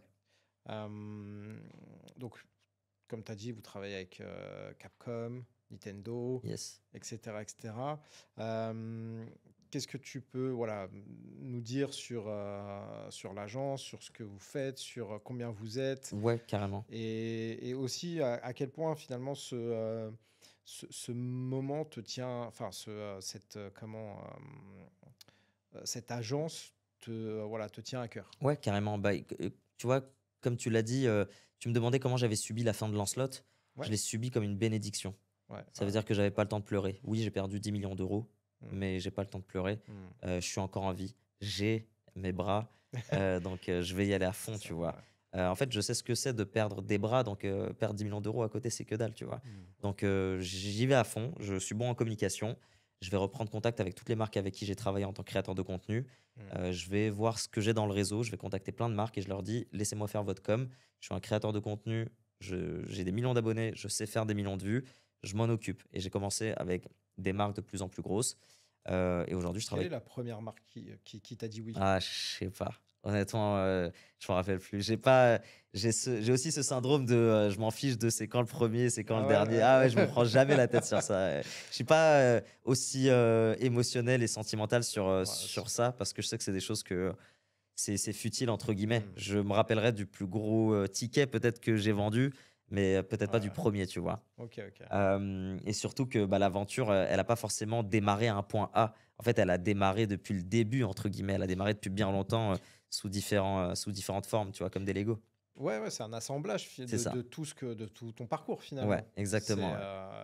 C'est à la fois de tes réussites, Ouais, de tes échecs. ouais, ouais, ouais. Donc ouais, donc tu disais que tu contactais enfin, toutes les marques avec lesquelles tu avais travaillé auparavant. C'est ça. Enfin, sans délivrer tes secrets, hein, c'est pas le but. Mais comment t'abordes ce genre de marque? Comment qu'est-ce que tu dis, même si tu as des millions d'abonnés Ouais. sur les réseaux, mais qu'est-ce que tu dis à ces marques? C'est très compliqué. C'est C'est- extrêmement compliqué parce qu'on vit dans un monde où, comme on l'a vu juste avant, on était sur le point de créer une Ouais, licorne avec, Lancelot, et les gens ont dit non malgré les chiffres. Donc aujourd'hui, même avec les chiffres, c'est les ça. gens s'en foutent. Les gens s'en Exactement. foutent. Tu peux aller voir, par exemple, un client, dans le gaming, là, il va sortir un jeu vidéo. Lui, il s'en fiche de Mm. savoir que tu es une meilleure agence qu'une autre, que tu vas lui faire des millions de vues et des millions d'euros de chiffre d'affaires. Mm. Lui, il veut donner le contrat à son pote, en fait. Ouais. Donc en fait, ce que j'ai appris en cours de route, c'est que le réseau, c'était ce qui avait le plus de valeur. Mm. Donc moi, j'ai cherché à développer mon réseau. J'ai aussi, moi, je ne prospecte que très difficilement, enfin, je ne prospecte quasiment jamais parce que je suis obligé d'aller voir des gens que je connais parce que les gens me donnent pas l'heure en fait. Je vais contacter Mmh. quelqu'un sur LinkedIn, on va m'ignorer comme pas possible. Les gens Ouais. m'ajoutent pas sur LinkedIn, ils s'en battent les steaks de voir un mec comme moi, tu vois. Mmh. Ils préfèrent ajouter, tu vois, Margot qui est une fille, qui a un nom qui est beaucoup plus facile que le mien, etc. Tout ça, Margot, ça joue, c'est qui ton travaille avec associé? moi. Non? Non, Non, j'ai tu pas d'associé, pas d'associé, tu dans mon agence, ouais. C'est, l'une de mes collègues, qui s'occupe de toute la partie influence chez nous et en fait, tu vois, c'est beaucoup plus facile, d'aller voir des gens quand tu as mmh. une certaine posture et que tu représentes une certaine catégorie de personnes. Et Hem, en plus, là, tu parles de LinkedIn, ils peuvent t'associer à un gars de réseau TikTok, Insta, créateur de contenu. Et enfin, c'est là, c'est voilà, possible, je suis dans l'imaginaire, ça hein, dépend, mais ouais, c'est possible. Il peut y avoir un milliard de raisons. Dans tous les cas, c'est vrai qu'aujourd'hui, ça me réussit pas. Par contre, là, ce qui me réussit, c'est le closing. Parce qu'en mmh, fait, à partir du moment où tu m'as en face de toi, tu te rends compte que je suis pas un charlatan. mmh, Et c'est vrai que moi, j'ai un taux de closing, quasi parfait parce que une fois que tu me rencontres et que je te montre qui je suis réellement, et pas ce que tu vois, en dehors, que ce mmh, soit sur BFM ou CNews, bah, tu te rends compte direct que tu as un expert en face de toi, totalement. en qui tu peux avoir confiance et Mmh, qui va te rapporter très gros pour ton business. Donc c'est tout ce que tu as à faire en fait à la fin de la journée, c'est faire en sorte de te mettre en face des bonnes personnes et de te créer le bon réseau. Et mmh. donc c'est pour ça que je participe à énormément d'événements, pour aller faire du networking. Donc, parmi les événements qu'on a cités tout à l'heure, Ouais. et de ce que j'ai compris, c'est cette année où vraiment l'agence a eu un petit pic de popularité, de crédibilité, de légitimité aussi, peut-être? Elle a peut-être step up, plus, oui, Ouais, on triple, chaque année de chiffre d'affaires, donc forcément, oui, ouais. c'est plutôt positif, tout se passe super bien, tu vois? Depuis ces 3 dernières années, on est sur des bilans, plus que bénéficiaires et plus que Mmh. positifs, donc tout se passe extrêmement bien et je suis super content et toute l'équipe est content et tout le monde est bien payé, tout le monde est heureux, donc ça, c'est cool. Et on travaille avec de plus en plus de grosses marques et ça aussi, c'est cool. Mais c'est vrai que, on est ce type d'agence, qui va avoir 500 clients à l'année, OK, là où les autres agences n'en ont qu'1 ou 2, d'accord. tu vois? Ça veut dire qu'on n'a pas encore cette légitimité, on n'a pas encore cette confiance que les grosses marques peuvent nous prêter pour les accompagner sur le long terme. Mmh. Encore hier, on a fait une proposition à un client qu'on accompagnait sur le long terme, donc on pensait que les relations s'étaient plutôt bien passées et qu'on se respectait mutuellement et cetera. En fait, on leur a fait une proposition et ils sont partis voir une autre agence avec notre proposition. Ils nous ont dit: «Est-ce que vous pouvez nous faire la même?» Mmh. Et c'est ce qu'ils ont fait. OK. Voilà, donc et tu vois, c'est tout con, mais on fait une proposition Ouais. et ils sont partis voir une autre agence pour leur demander de faire la même chose. Donc tu vois, tu as ça qui est complètement Mmh. ridicule et malhonnête. Tu as aussi la phase où, on ne gagne aucun appel d'offres parce que selon eux, on est trop jeune et cetera. Pour ça, je suis très content d'avoir 30 ans et en fait, ce qui Je se pense passe, que c'est ça, c'est la que barre symbolique, les 30 ans, tu ah, vois? je suis trop content d'être vieux enfin. Non, je rigole. Mais tu vois, il y a un truc qui se passe de fou, c'est qu'on ne gagne aucun appel d'offres. Ce qui va se passer, c'est que les autres agences vont gagner les appels d'offres et vont nous fournir le taf. D'accord, ouais. Tu vois ce que je veux dire? Ouais, ouais. C'est-à-dire qu'on est obligé d'avoir des façades et ça, c'est toute ma vie. Avoir quelqu'un pour me Mmh. représenter. Quelqu'un. Et pour quelqu'un qui a, entre guillemets, je reviens sur ce syndrome-là Ouais. du personnage principal, qu'est-ce que ça te fait d'être justement, d'avoir ces Oh, façades-là j'adore. Ah, ça me fait kiffer. Ouais. J'adore avoir cette casquette de caméléon ou de Hmm. comment dire? De 007. En fait, je suis un espion de ouf. À chaque fois, je mets des gens en face de moi, mais c'est moi, je suis derrière tout ça, tu vois? Donc ça fait un petit peu mastermind, ça me fait trop kiffer. Moi, je vois vraiment dis-toi que le monde du Hmm. marketing, je vois ça un petit peu moi, j'adore tout ce qui est policier, les polars et cetera. Ouais. Je me mets dans la peau d'un enquêteur, d'un mec de esprit criminel et cetera et je fais du profiling. Je regarde les audiences, je regarde la marque, j'audite tout ça et ensuite je te ponds des campagnes qui vont faire mouche. Et je le vois comme ça et c'est mon aventure et je kiffe. C'est vraiment un métier que j'adore faire, tu vois. Et le fait, tu vois, quand on nous refuse des contrats sans aucune raison, encore une fois, Hmm. aucune raison, mais qu'on va le filer, mes idées, mon budget et toutes mes suggestions à une autre agence, tu te dis qu'il y a un problème. Et donc, tu essayes un petit peu de reverse engineer tout ça. Et tu sais que la prochaine fois, tu choisiras une agence qui pourra bien te représenter, mais c'est toi qui prendras le contrat, tu vois. Hmm. Ouais, encore une fois, tu trouves la solution Ouais, à une porte qui se ferme. c'est ça. bon, bah, je vais pas rentrer par la porte, c'est pas grave. Je vais passer par la Exactement. fenêtre. Ah, toujours, toujours, ouais, ouais. Ah, tu vas pas me la faire à moi. Moi, je suis professionnel dans ça, 30 ans de métier. Hein, C'est exactement. J'ai un doctorat dans le passage secret, moi. Et en plus de ça, tes parents, tu disais aussi, t'ont transmis ce goût de l'entrepreneuriat, de la Ouais. débrouillardise. Enfin, je sais pas s'ils sont Alors, encore entrepreneurs, mon mais père est retraité, mais il était comptable. ok, Et ma mère, elle est entrepreneur, elle a un centre de formation. ok. Donc, elle, à la base, elle travaille dans un milieu complètement patriarcal, etc. Elle est payée moins parce que c'est une femme, etc. En plus, c'est une musulmane. Femme musulmane, rebeu, oh mon Dieu, le combo incroyable. Et encore, elle met pas le voile. T'imagines si elle le mettait, c'était fini pour elle. Du coup, elle s'est battue, elle s'est battue, elle s'est battue, et à tel point qu'elle en a créé sa propre boîte. Et voilà, donc elle est hyper contente dans ce qu'elle fait. Mais après, on reste en France, on est dans un milieu qui te surtaxe, on reste Hmm. dans un milieu aussi qui est dur au niveau de la formation, parce qu'elle, elle forme, elle fait de la formation sur, tu vois, elle donne des diplômes dans les langues, dans l'informatique, dans Ouais. plusieurs choses. Ouais. Mais à chaque fois, tu vois, il faut aller chercher les certifications, il faut aller chercher ceci, cela. Et ça commence à être hyper chronophage et fatigant. Et tu en as marre de faire tout ça, surtout pour que l'État te prenne 80% ensuite. C'est une Hmm. galère. Mais du coup, j'ai beaucoup appris d'elle. J'imagine que ouais, là, c'est toutes les galères Ouais. qu'elle a pu vivre. Finalement, Et ma sœur, c'est pareil. Et Ma ta sœur, sœur aussi est entrepreneur? elle avait sa marque de Ok, vêtements. ouais. Elle lançait des collections. Ses collections étaient volées par par les plus grandes maisons de couture. Donc imagine, toi, tu es une petite fille tranquille dans ton Hmm. coin, tu fais ta propre marque, tu mets ton petit design sur ta boutique. Et là, tu as Versace, Balenciaga et d'autres marques qui vont aller, qui vont prendre les Hmm. designs, qui vont les coller sur Beyoncé et qui vont dire bah, c'est nous, on a fait ça, alors que c'était elle. C'est quand même un peu le propre de l'entrepreneuriat, hein, Ouais, d'être volé, d'être. Alors, il y en a qui toujours. volent, il y en a qui se font voler. J'ai vraiment. Moi, ça me fait penser aussi à. Moi aussi, je suis entrepreneur Ouais. d'une certaine mesure. Et j'ai une petite anecdote sur ça, très Mhm. rapide. C'est un jour. Parce que je fais de la formation, je suis dans la Ouais. formation, etc.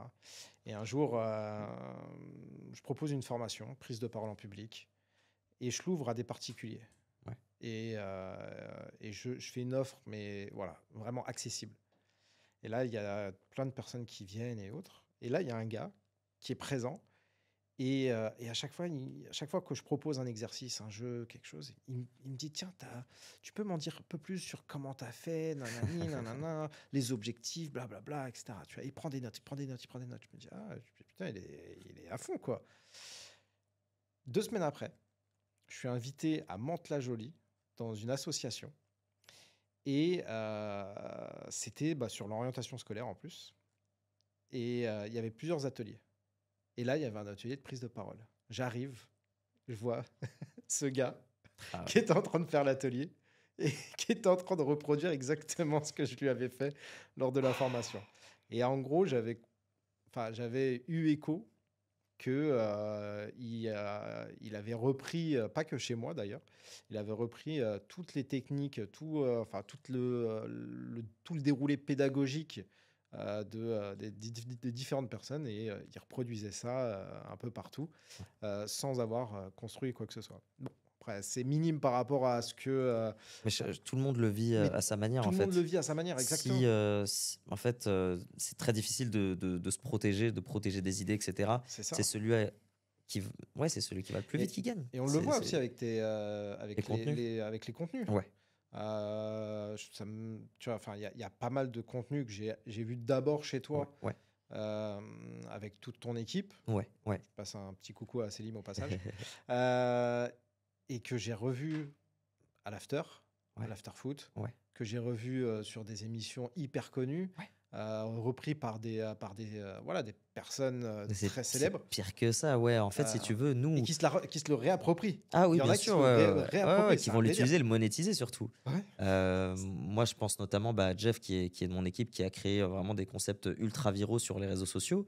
Tu as plusieurs créateurs de contenu qui vont faire des OP avec Adidas, Flexibus, la Champions League, PlayStation, etc. avec ces concepts, tu vois. Ouais, ouais. Et ça partage pas, ça fait rien, ça le mentionne même pas, ça le tag pas. Et en fait, nous, autant on est sur les réseaux, on a compris qu'il fallait créer des trends pour être encore plus visible. Mm. C'est pour ça qu'on est créateur de trends, on n'est pas des suiveurs. Mais on sait que les autres vont les reprendre et ça, c'est pas un souci.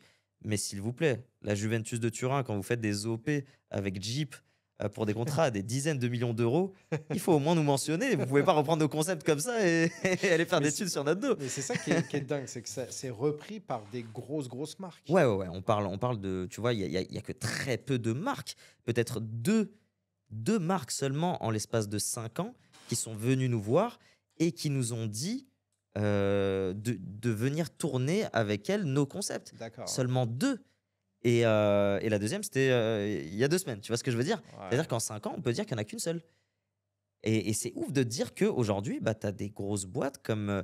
Bah, vas-y, on va pas citer de nom, mais c'est pour te dire, tu as Mm. les plus grosses sociétés aujourd'hui sur Terre qui reprennent nos concepts et qui se sont pas dit une seule seconde, on va les appeler eux. Tu vois ce que je veux dire? Mm. C'est ouf, c'est juste ouf.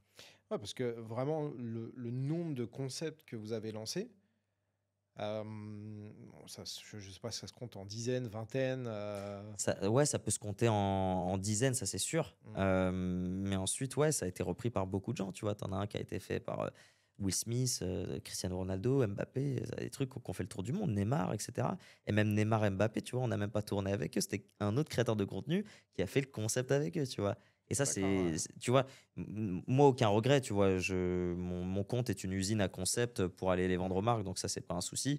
Je vais me débrouiller en Soum Soum pour essayer de caler ça. Ça, c'est pas trop grave. Mm. Mais les créateurs de contenu qui sont tu vois, dans mon équipe et qui, eux, pour le coup, voient leur talent s'exprimer à travers, si tu veux, l'image de quelqu'un d'autre, c'est très fatigant, ouais, à terme. C'est très fatigant.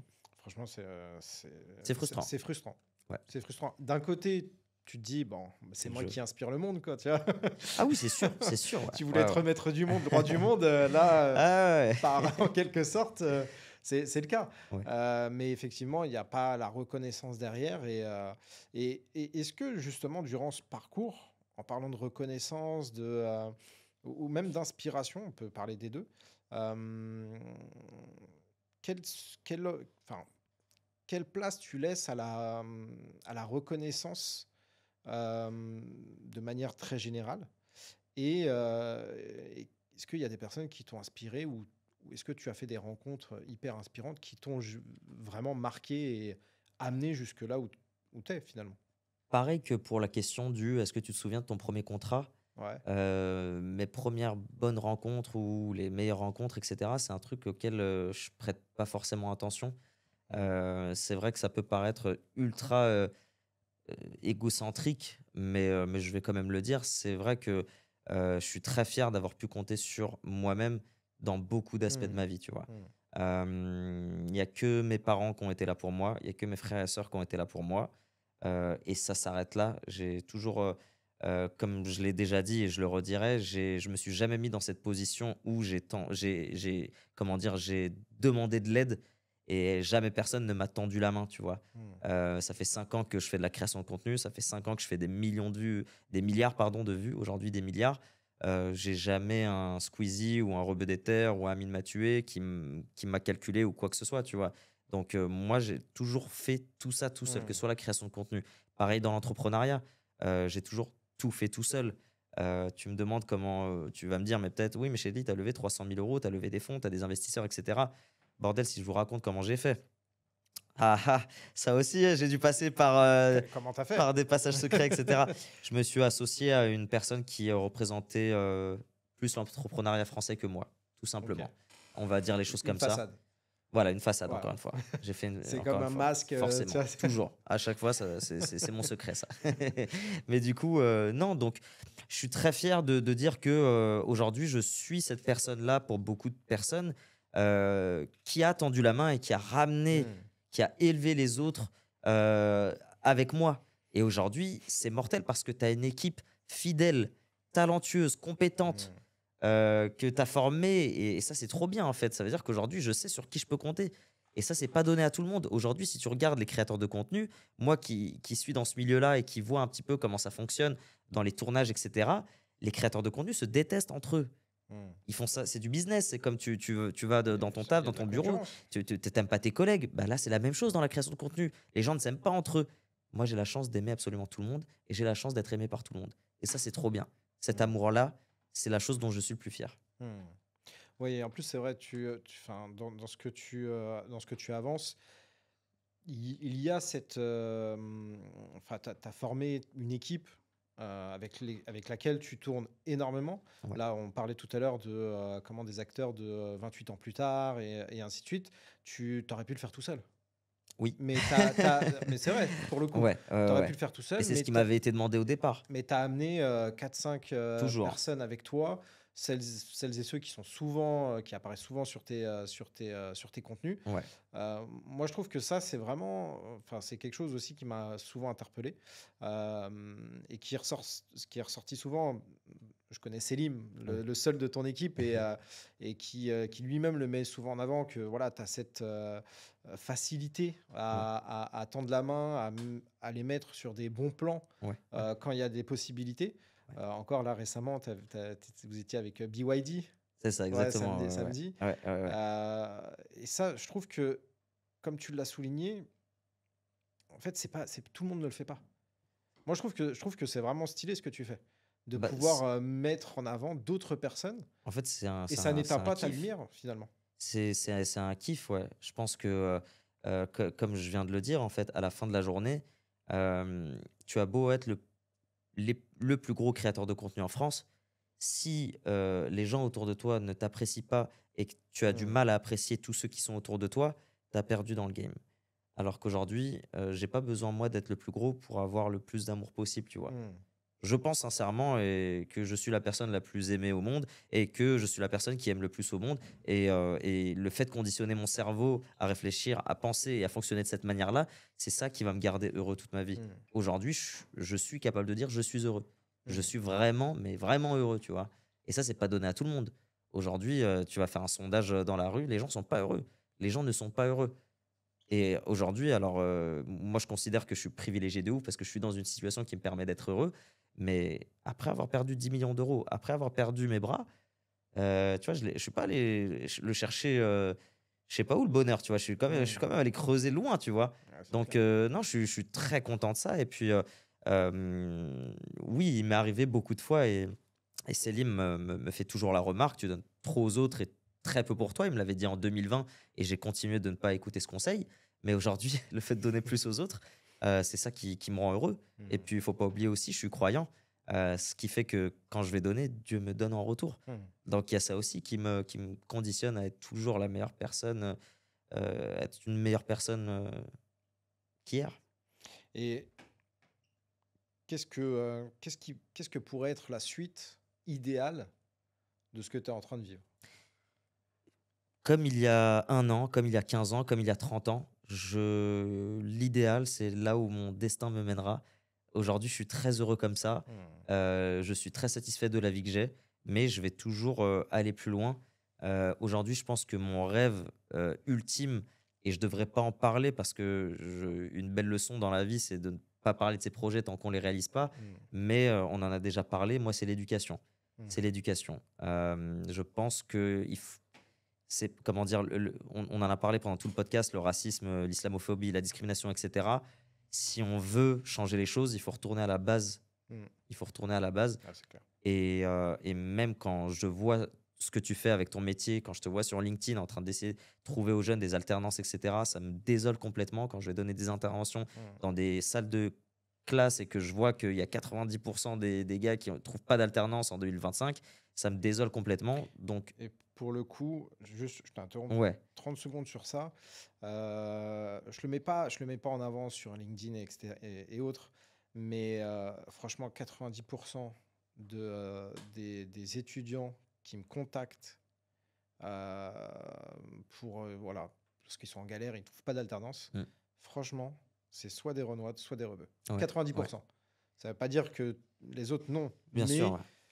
où là, où je me suis posé la question, je ne l'ai pas ouvertement dit sur les réseaux et ainsi de suite, mais je me pose vraiment la question. Je me dis, mais comment ça se fait que... Ouais, mais ça en est devenu un Et fait c'est même pas aujourd'hui. 3 4 messages que je reçois. Ouais. Je reçois, enfin, franchement, depuis 1 an, j'ai peut-être reçu 1000 2000 messages. Mm. Les, 90%, les c'était... chiffres ne mentent pas, en fait. Et C'est je me devenu dis, un punaise, fait. quand même, tu vois, il y a quelque chose. Alors après, bon, il y en a, dans leur démarche, dans leur approche, tu te dis, bon, là, ça va au-delà de la couleur de peau Ouais. ou l'origine sociale ou ethnique. Mmh, mmh, mmh. Mais pour beaucoup, punaise, la présentation est bonne, le CV, il est incroyable. Et il y en a avec qui je discute, je dis, mais pourquoi? Ouais. Comment ça se fait que tu trouves pas? Genre, t'as vraiment postulé? Je leur pose des questions. Ils me disent, mais ouais, ils me disent, je fais ça, je fais ci. Ils me montrent même leur mail. Je dis, non, mais c'est pas possible. Mmh. C'est bizarre. Ouais, Et donc, c'est ultra voilà, triste, ouais. je te rejoins sur tu vois, sur cette réflexion-là où ouais, il y a quelque chose à faire. Ouais, bah, je pense que c'est la mission dans laquelle je suis aujourd'hui. Je pense Hmm. que, en fait, moi, j'ai toujours vécu de manière. je- Mon rêve, c'est d'être exemplaire, tu vois. Je veux être exemplaire pour Hmm. les autres. J'ai une devise, c'est vraiment d'explorer, tu vois, de vivre un maximum de choses. Ensuite, de partager ce que je fais aujourd'hui, ne serait-ce que dans ce podcast. Hmm. Ensuite, d'inspirer. Ça, c'est vraiment ma devise dans la vie. Et donc derrière, je fais en sorte d'être exemplaire. Donc on n'est pas tous parfaits, tu vois. Il y a peut-être des fois où je vais être borderline. Il y a peut-être des fois où je vais faire des raccourcis. Il y a peut-être des fois où je vais être whipping, comme ils disent les jeunes. Ah ouais, je peux le dire, j'ai 30 ans maintenant. Mais non, non, mais c'est pour dire que je ne suis pas parfait, mais je sais que je suis pas un mauvais bougre non plus. Ouais. Donc, si j'arrive vraiment à être exemplaire, je sais qu'on suivra mon exemple et ce sera toujours mieux que de faire n'importe quoi comme beaucoup d'autres personnes Hmm. ou de se laisser abattre parce que les gens disent sur nous, sur ceux qui nous ressemblent, sur les réseaux sociaux ou principalement à la télévision aujourd'hui. Hmm. Mais donc l'éducation, j'aimerais vraiment, déjà en tant que professeur, tu vois, enseigner un maximum et Hmm. pouvoir partager et inspirer un maximum, d'élèves, d'étudiants.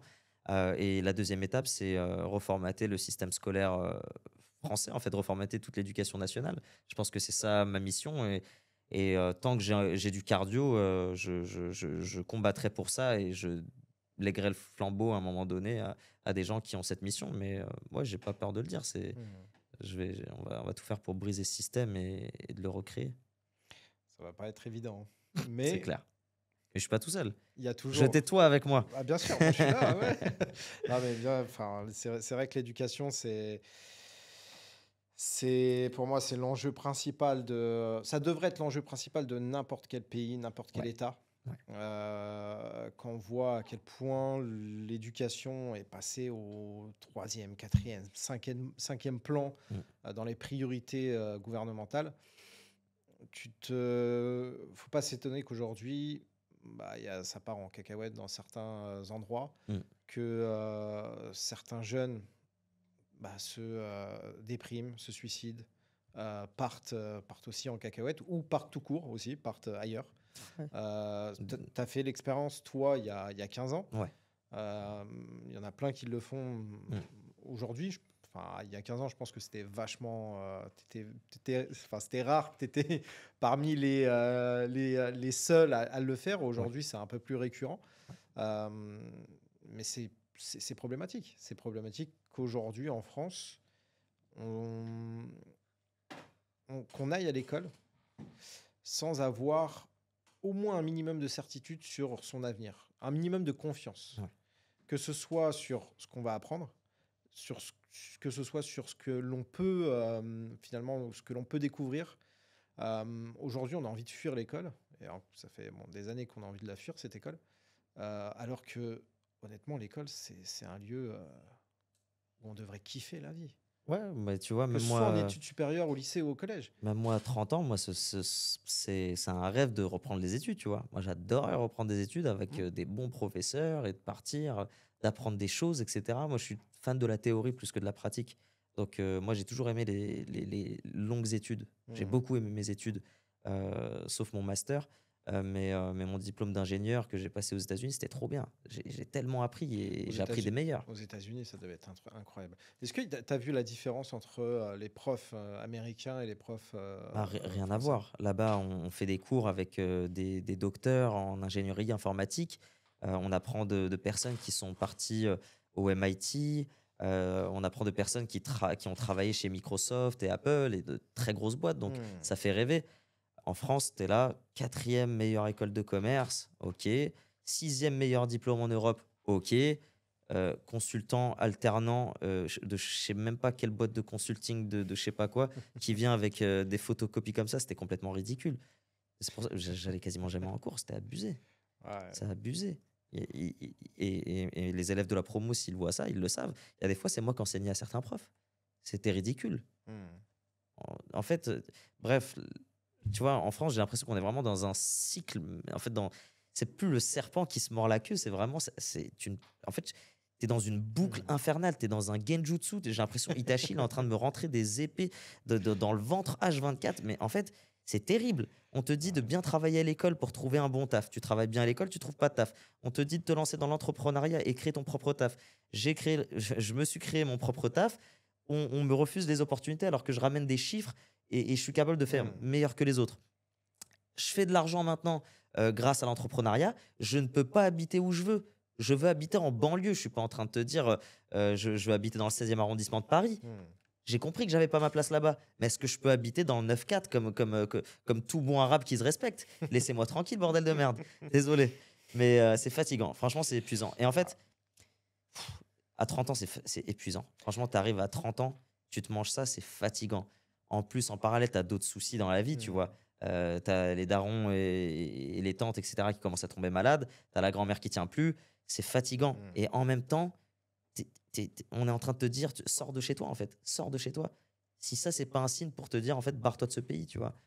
C'est fatigant. Quelle est la conclusion finale, finalement? Alors que c'est vrai que là, depuis tout à l'heure, on est très critique sur ce qui se passe en France. C'est aussi le but du podcast de pointer du doigt les failles, Ouais. les défaillances qu'il y a dans le système actuel et dans le système d'antan, parce que ça fait pas que, enfin, ça ne date pas que d'aujourd'hui. Ouais. Alors que on a tout pour que ça se passe bien. Mais moi, j'adore la France. C'est ça qui me rend ouf. C'est que En fait, c'est mon pays, bordel. moi, j'ai passé, enfin voilà, la primaire, le collège, le lycée. Enfin voilà, on a passé quand même des années hyper cool. On a eu des moments. Enfin, en tout cas, pour moi, j'ai eu des moments d'anthologie, des souvenirs de dingue. Mais c'est vrai, et en plus on en parlait la dernière fois sur le format A4 sur les inégalités sociales, où bah, à un moment donné, la réalité éducative nous rattrape et on dit ah ouais, mais toi, non, t'es noir. T'es sûr que tu veux faire ça? Tu devrais choisir une autre voie. Je te le conseille, hein. C'est mieux pour toi. Ou alors parce que tu viens de tel quartier, parce que tu viens de telle ville, parce que ceci, parce que cela. Alors qu'il y a un potentiel de dingue. Et pour le coup, je te prends en exemple parce que tu es là, mais en même temps parce que je trouve que tu es un des exemples frappants. C'est que quand on regarde tes contenus, mais il y a de tout, en fait. Ah ouais. Il y a de tout. Et en plus, vous parlez... Ce qui est intéressant, c'est que c'est de la création de contenu très portée, axée manga, animé, divertissement, cinéma, divertissement, sport et autres. Mais tu as de tout. C'est-à-dire, d'un point de vue aussi genre, tu as homme, femme. Tu as des rebeux, des renois, des jeunes, des vieux. Des jeunes, des vieux. Tu as de tout, en fait. Et c'est aussi ça, c'est aussi ça la richesse de la France. Ça fait un peu cliché de dire ça comme ça, mais c'est la réalité. C'est que tu le montres dans ton contenu que vous pouvez trouver des terrains et des points de sujets convergents où chacun a sa place. Vous n'êtes pas, en plus, vous n'êtes jamais d'accord sur les sujets que vous abordez, mais vous êtes comment vous respectez, vous montrez que en fait, tu as un avis, j'ai un avis, on est différents, mais on kiffe et on crée un contenu qui fait kiffer les autres aussi. C'est nos différences l'humanité, c'est le fait d'être différent, tu vois, et de s'accepter, de se tolérer avec tout ça. Et c'est ce mélange de culture aussi qui fait que les gens sont plus heureux. On en a vu des lieux où c'était très monoculturel, entre guillemets, où c'était très, très triste. Et moi, je te dis, j'ai une tristesse parce que j'aime la France. Genre, vraiment, ça étonne beaucoup de gens parce que, tu sais, il y a beaucoup de jeunes qui ont ce message un petit peu de « ouais, j'aime pas ce pays, j'aime pas la France et je sais pas quoi, je sais pas quoi ». Moi, je suis pas convaincu de ne pas aimer la France. Je sais que je l'aime. Mmh. Ce que je n'aime pas, c'est le gouvernement, bien évidemment. Ça, je m'en cache pas. C'est terrible ce qui se passe et j'en ai marre sur tous les fronts, tu vois. Mais derrière, il y a vraiment ce truc malsain qui essaie de nous liguer les uns contre les autres. Mmh. Et aujourd'hui, tu vois, tu le disais, mais tu vois, je me fais virer de mon appartement. C'est pas deux musulmans qui quittent l'appartement. C'est un docteur et un ingénieur. Mmh. C'est ça qu'il faut se dire. Et je vais revenir dessus, c'est un petit peu le plot twist de l'histoire, hein, de logement, etc. C'est pas un blanc qui est en train de me virer de mon appartement. C'est un jeune issu de la diversité, Mmh. tu vois, qui a dit à l'agence qu'il ne voulait pas de musulmans dans son appartement, qu'il ne voulait pas d'arabes dans son appartement. Mmh. Donc, tu vois, on a réussi à nous liguer les uns contre les autres aujourd'hui. Mmh. Et quand tu te retrouves, quand tu es une minorité, en fait, quand tu es issu de la diversité, les femmes sont incluses, blanches ou pas, ça fait partie de la diversité parce qu'aujourd'hui, elles sont victimes de tout et n'importe quoi dans Mmh. notre système. Aujourd'hui, tu n'as plus d'alliés, en fait. Tu n'as plus d'alliés. Les tiens sont contre toi. La majorité est contre toi. Donc au final, il te reste qui? Il te reste toi-même. Et donc quand tu es tout seul face aux autres, bah, tu vois, moi j'ai créé mon armure. J'ai dû me créer un ego surdimensionné. J'ai dû me créer le syndrome du personnage principal. J'ai dû booster mon sarcasme, mon humour, travailler sur ça. En plus, je suis petit. En plus, je suis barbu. En plus, je suis tout ça, tu vois. Mmh. C'est pas facile, mais encore une fois, j'ai beau discuter, parler, partager de ça, à la fin de la journée, je suis heureux et je ne changerai rien, Et mais t'es pour rien au monde. et t'es heureux, non pas en détestant, mais en créant un environnement où les gens s'apprécient, où il y a, tu parlais d'amour tout à l'heure, où il Ouais, y a une forme d'amour aussi ouais. qui se partage, qui se diffuse. Mais je Que vis ce ma soit vie par comme ton un jeu contenu ou vidéo ou un par... manga, en fait. Ouais. Je suis mon propre aventurier. Je pars de pas grand-chose. Je me fais des alliés. Les ennemis qui sont le racisme et tout le tralala, ce sont des boss comme dans Elden Ring ou Dark Souls ou les jeux ultra durs, hardcore, etc. Et quand tu les bats, bah, c'est ultra gratifiant. Hmm. Je vis ma vie comme dans un jeu vidéo. Je gagne en expérience, je gagne en niveau, je débloque des compétences et je bats le boss. C'est Hmm. tout. Ce que je te propose, J'adore ça. c'est que c'est qu'on passe à la seconde partie. Alors pour celles et ceux qui nous suivent un petit peu, qui comprennent un peu le concept, là c'est les différentes cartes qui sont présentes. L'objectif c'est tirer une carte au hasard. Il y a une thématique, par exemple une thématique obstacle, déclic, ce genre de choses, et il y a une question. Une Ok. question voilà, qui t'est directement destinée. Et l'idée, c'est de voilà, d'y répondre Trop bien. tranquillement, sans pression, sans... Trop, trop bien. Ok. Vamos. Bah, je te laisse tirer. J'en prends combien?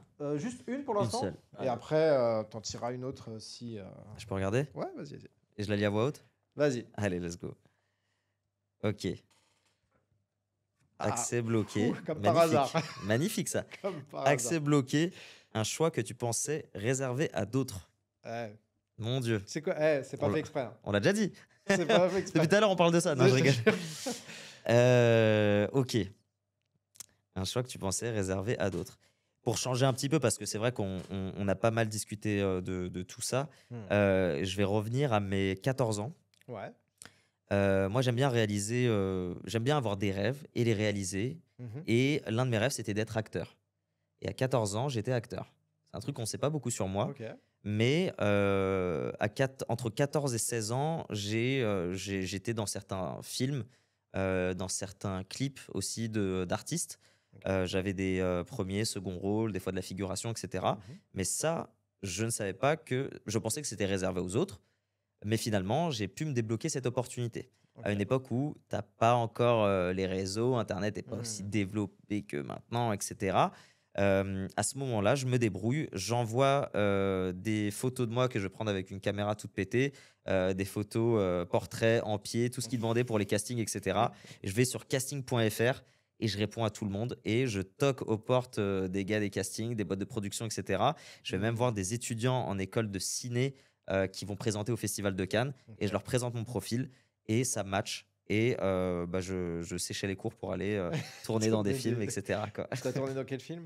C'est des petits trucs, c'est vraiment des tout petits trucs, des longs métrages que des rappeurs sont pas très fiers d'avoir fait, tu vois. Ouais, ouais. J'avais tourné l'un des plus connus aussi, c'était j'ai fait un petit peu de figuration dans l'un des films que Lafouine avait fait à l'époque, ça s'appelait Saïd, OK, un truc sur la schizophrénie et en mode zombie, etc. OK. Et voilà, j'avais aussi fait Je savais même pas un. qu'il avait fait un film, Ouais, ouais, ouais. Il, ouais. il est pas super fier du truc, mais moi je trouvais que ça rendait bien. Et aussi quelques clips de rappeurs. Et j'avais fait aussi un truc avec Karine qui est très connue aux Antilles.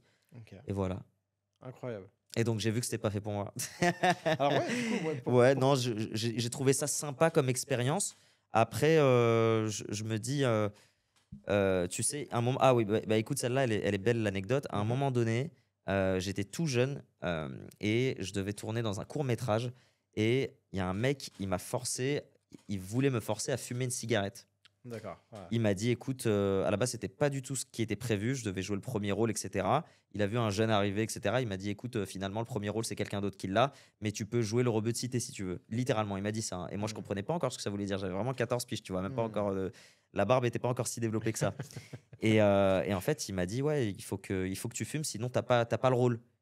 Je lui ai dit, mais attends, vous allez faire comment? De toute façon, je suis là, donc autant que je tourne, je vais juste pas Mmh. fumer. Il m'a dit, si, tu vas fumer. Sinon, tu peux pas faire le truc. Donc, j'ai pris la cigarette et moi, je fume pas et j'ai jamais fumé de ma vie. Donc, plutôt que d'aspirer, je soufflais dessus et ça s'allumait, tu vois. Ah ouais. Donc, mais je me suis dit, si déjà, à un petit âge comme ça, tu dois faire ce type de choses, Mmh. ça, plus tard, tu vas faire quoi, tu vois?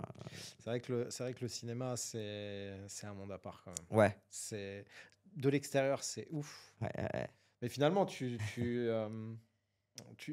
comment tu t'en rapproches avec ce que tu fais. Ouais, bah, nous, Avec, on peut s'amuser, on peut créer nos propres trucs, c'est ça qui est cool. On a cette opportunité-là. parce qu'en plus, là, comment tu travailles avec Prime Video. Ouais. Alors, c'est avec Prime que tu as assisté à Ballerina ou non? Non, C'était pour ça, les. c'était avec Metropolitan, ouais. Ouais, c'était pour. Ok, ouais. Ouais. Et Prime Video, c'était avec comment la série Pour le Seigneur des Anneaux. Seigneur des Anneaux. Ouais, c'est ça. Exactement. Et, qu'est-ce qui te plaît justement? Qu'est-ce qui te plaisait dans le métier d'acteur? Et qu'est-ce qui te plaît dans le cinéma? En fait, non, non, mais je le dis clairement, ce qui me faisait kiffer à cette époque-là, c'était la célébrité. Hmm. Moi, à l'époque, mon idole, entre guillemets, c'était Tobey Maguire, parce que c'était Spider-Man. Je voulais être Spider-Man et basta, tu vois ce que je veux dire? Je m'imaginais aussi, tu vois, 2008 ou 2010, je me voyais tourner dans Breaking Bad, j'adorais la série, Ouais. etc. Je me suis dit, purée, mais je veux être, tu sais, sur le capot de sa voiture et tourner. Tu sais, des trucs, en fait, la voiture, elle était iconique dans Breaking Bad, etc. Je voulais me la péter, faire des photos devant, etc. Mais en fait, je me suis dit, faire ça juste pour la célébrité, c'est naze, tu vois. Hmm. C'est pas intéressant. Donc, j'ai fait une croix là-dessus et j'ai dit, ouais, c'est pas fait pour moi. Je peux pas mettre mes principes de côté et mes valeurs pour. Ouais, c'est ça. Ouais, je préfère être moi-même. Donc, finalement, l'acting, c'est peut-être pas fait pour moi parce que je préfère être moi-même, tu vois. Mais tu as la chance aujourd'hui voilà, de rencontrer des Là, je suis personnes plus moi-même, tu vois. Là, Ouais. je suis plus moi-même. Je peux aller prendre un micro et discuter avec des stars du cinéma, des réalisateurs, des producteurs, etc. Et puis là, je préfère largement faire ça qu'être acteur. C'est Hmm. sûr qu'après, les gens vont me dire, ouais, mais c'est pour les caméras que tu dis ça, personne va cracher sur un rôle, etc. Si un jour on me propose d'être Spider-Man, ok, à ce moment-là. Ok. Si c'est Un pas Spider-Man, laisse Spider-Man qui ne tomber. fume pas. Et Spider-Man Très, qui ne fume pas, très très important. important. Voilà. Mais Tobey Maguire, là, tu m'as plongé Là, on est en 2002, là. 20 ans en arrière, là. Ouais, incroyable. Ouais, c'est trop Mais cool. c'est quoi, en plus, quand tu me parles de Tobey Maguire, je pense au mème qu'il y a sur lui. Ah oui. C'est dans la. De Spider-Man 3, Dark Toby. Ah, punaise. Ouais, c'était trop marrant. Un délire. Euh, Je t'invite à en repiocher une autre. Let's go. Il y en a Allez. plusieurs, il y a du choix. C'est pas mal ça aussi. J'ai revanche. Quel a été ton Ouh. moment de revanche sociale si tu en as eu un? Franchement. Mais toutes les questions, elles sont faites pour moi en fait. Exactement. Alors, ma vie en elle-même en soi. Ah, Il y en a eu plein, tu vois, que je pourrais citer. Ce moment où j'arrive au lycée, après, tu te souviens, une année passée aux États-Unis, et après le Ah. moment où j'ai chialé en conseil de classe et que les profs se moquaient de moi, etc., où j'arrive avec un journal, avec ma photo en une, qui disait que j'avais été recruté par l'une des plus grosses universités aux États-Unis. avec une bourse Mmh. sportive, etc. Et quand je leur ai donné ça, euh, ouais, t'as une prof qui a pris le truc, qui a dit, bon, bah, je vais la mettre dans la salle des profs, t'es notre fierté, etc. Je dis, à ce moment-là, je suis votre fierté, c'est que quand je réussis que je suis votre fierté. T'as ça. T'as aussi. Tu les as revus, ces profs, ou pas? Plus tard? Non, Non? non, non, non, Non, non? jamais, non, non, je crois pas. Mais je garde aucun grudge, hein, je m'en fiche, tu vois. Ouais, après, Je m'en bats les steaks, tu vois. c'est, C'est pas. ça se J'espère juste pas qu'ils ont fait vivre ça à d'autres personnes et c'est tout, tu vois. Sinon, je m'en bats les steaks. Et autre revanche, bah non, bah, la vie en général, tu vois. Je pense Mmh. que t'as personne qui me voyait avancer aussi loin. Que pour beaucoup, j'étais peut-être un garçon qui faisait le clown à l'école. J'étais juste le petit nain, comme on a dit. Pour les animateurs et les surveillants, j'étais Ben Laden. Mmh. Mais finalement, voilà, Ben Laden, il a travaillé pour le gouvernement américain. Il a étudié aux États-Unis. Bah, comme le vrai Ben Laden, hein, on sait pas trop, hein, tu vois?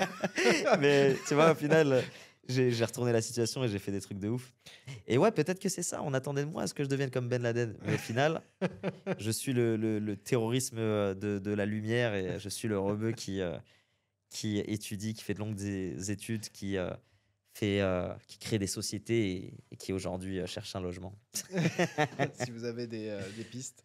Est-ce qu'il y a des personnes qui sont, voilà, qui ont fait partie de ton parcours, mais qui t'ont mis un peu des bâtons dans les roues, qui ont fait partie de ces personnes qui t'ont pointé du doigt? Il y a des personnes qui sont revenues vers toi plus tard en disant: «Ah super Shedley, c'est trop bien ce que tu fais». C'est avec, on connaît un peu ces gens-là Ouais, qui reviennent. qui reviennent et qui, en pensant que tu as oublié ce qui s'est passé. Tu vois? Non, tu sais pourquoi c'est peut-être arrivé, mais je sais pas en fait, parce que comme pour les choses positives qui arrivent dans ma vie, bah, je fais Mmh. aussi abstraction de certains événements négatifs, voire beaucoup. Je vais pas garder un grudge encore une fois, je vais pas être rancunier, je vais pas me prendre la tête. C'est pas ce que m'enseigne ma religion. Ma religion apprend à pardonner et à passer à autre chose et Mmh. pardonner même quand on te demande pas pardon, tu vois. Mmh. Donc je pense souvent à l'autre entre guillemets. Et non, je pense que tu vois. Même mes anciens bullies à l'école ou des gars, avec qui on s'est battu et cetera, où ça aurait pu aller, très loin et cetera. Tout se passe très, très bien, Mmh. je m'entends avec tout le monde, j'ai pas d'ennemis dans la vie, ça c'est cool. Je pense que les gens qui me détestent parce que j'aime pas la fin de Naruto, bah, c'est peut-être légitime pour eux. Mais moi je me prends pas la tête sur ça, tu vois? J'ai pas d'ennemis dans la vie et puis, je ne sais pas. Si quelqu'un est revenu, c'est possible, mais comme j'ai pas gardé en tête ce qu'il m'a fait, je m'en fiche. Mmh. Et ça me fait penser à une autre question. Est-ce qu'il y a des personnes voilà, qui t'ont, enfin, dans le milieu de la création de contenu, qui ont pu te critiquer, critiquer ce que tu as fait, ton contenu ou autre, et qui justement après ont cherché une collab ou Oui, ça m'est sans arrivé pas forcément mal. donner de nom, hein. Non, non, ça m'est arrivé beaucoup de fois. Bah, j'ai souvent ce truc de, quand on me rencontre à un événement: «Ah finalement, t'es pas un vilain garçon. Je Hmm. pensais que t'étais plus méchant». Pourquoi, Heu pourquoi ils pensent ça? Peut-être le côté sarcasme, tu sais, Ouais.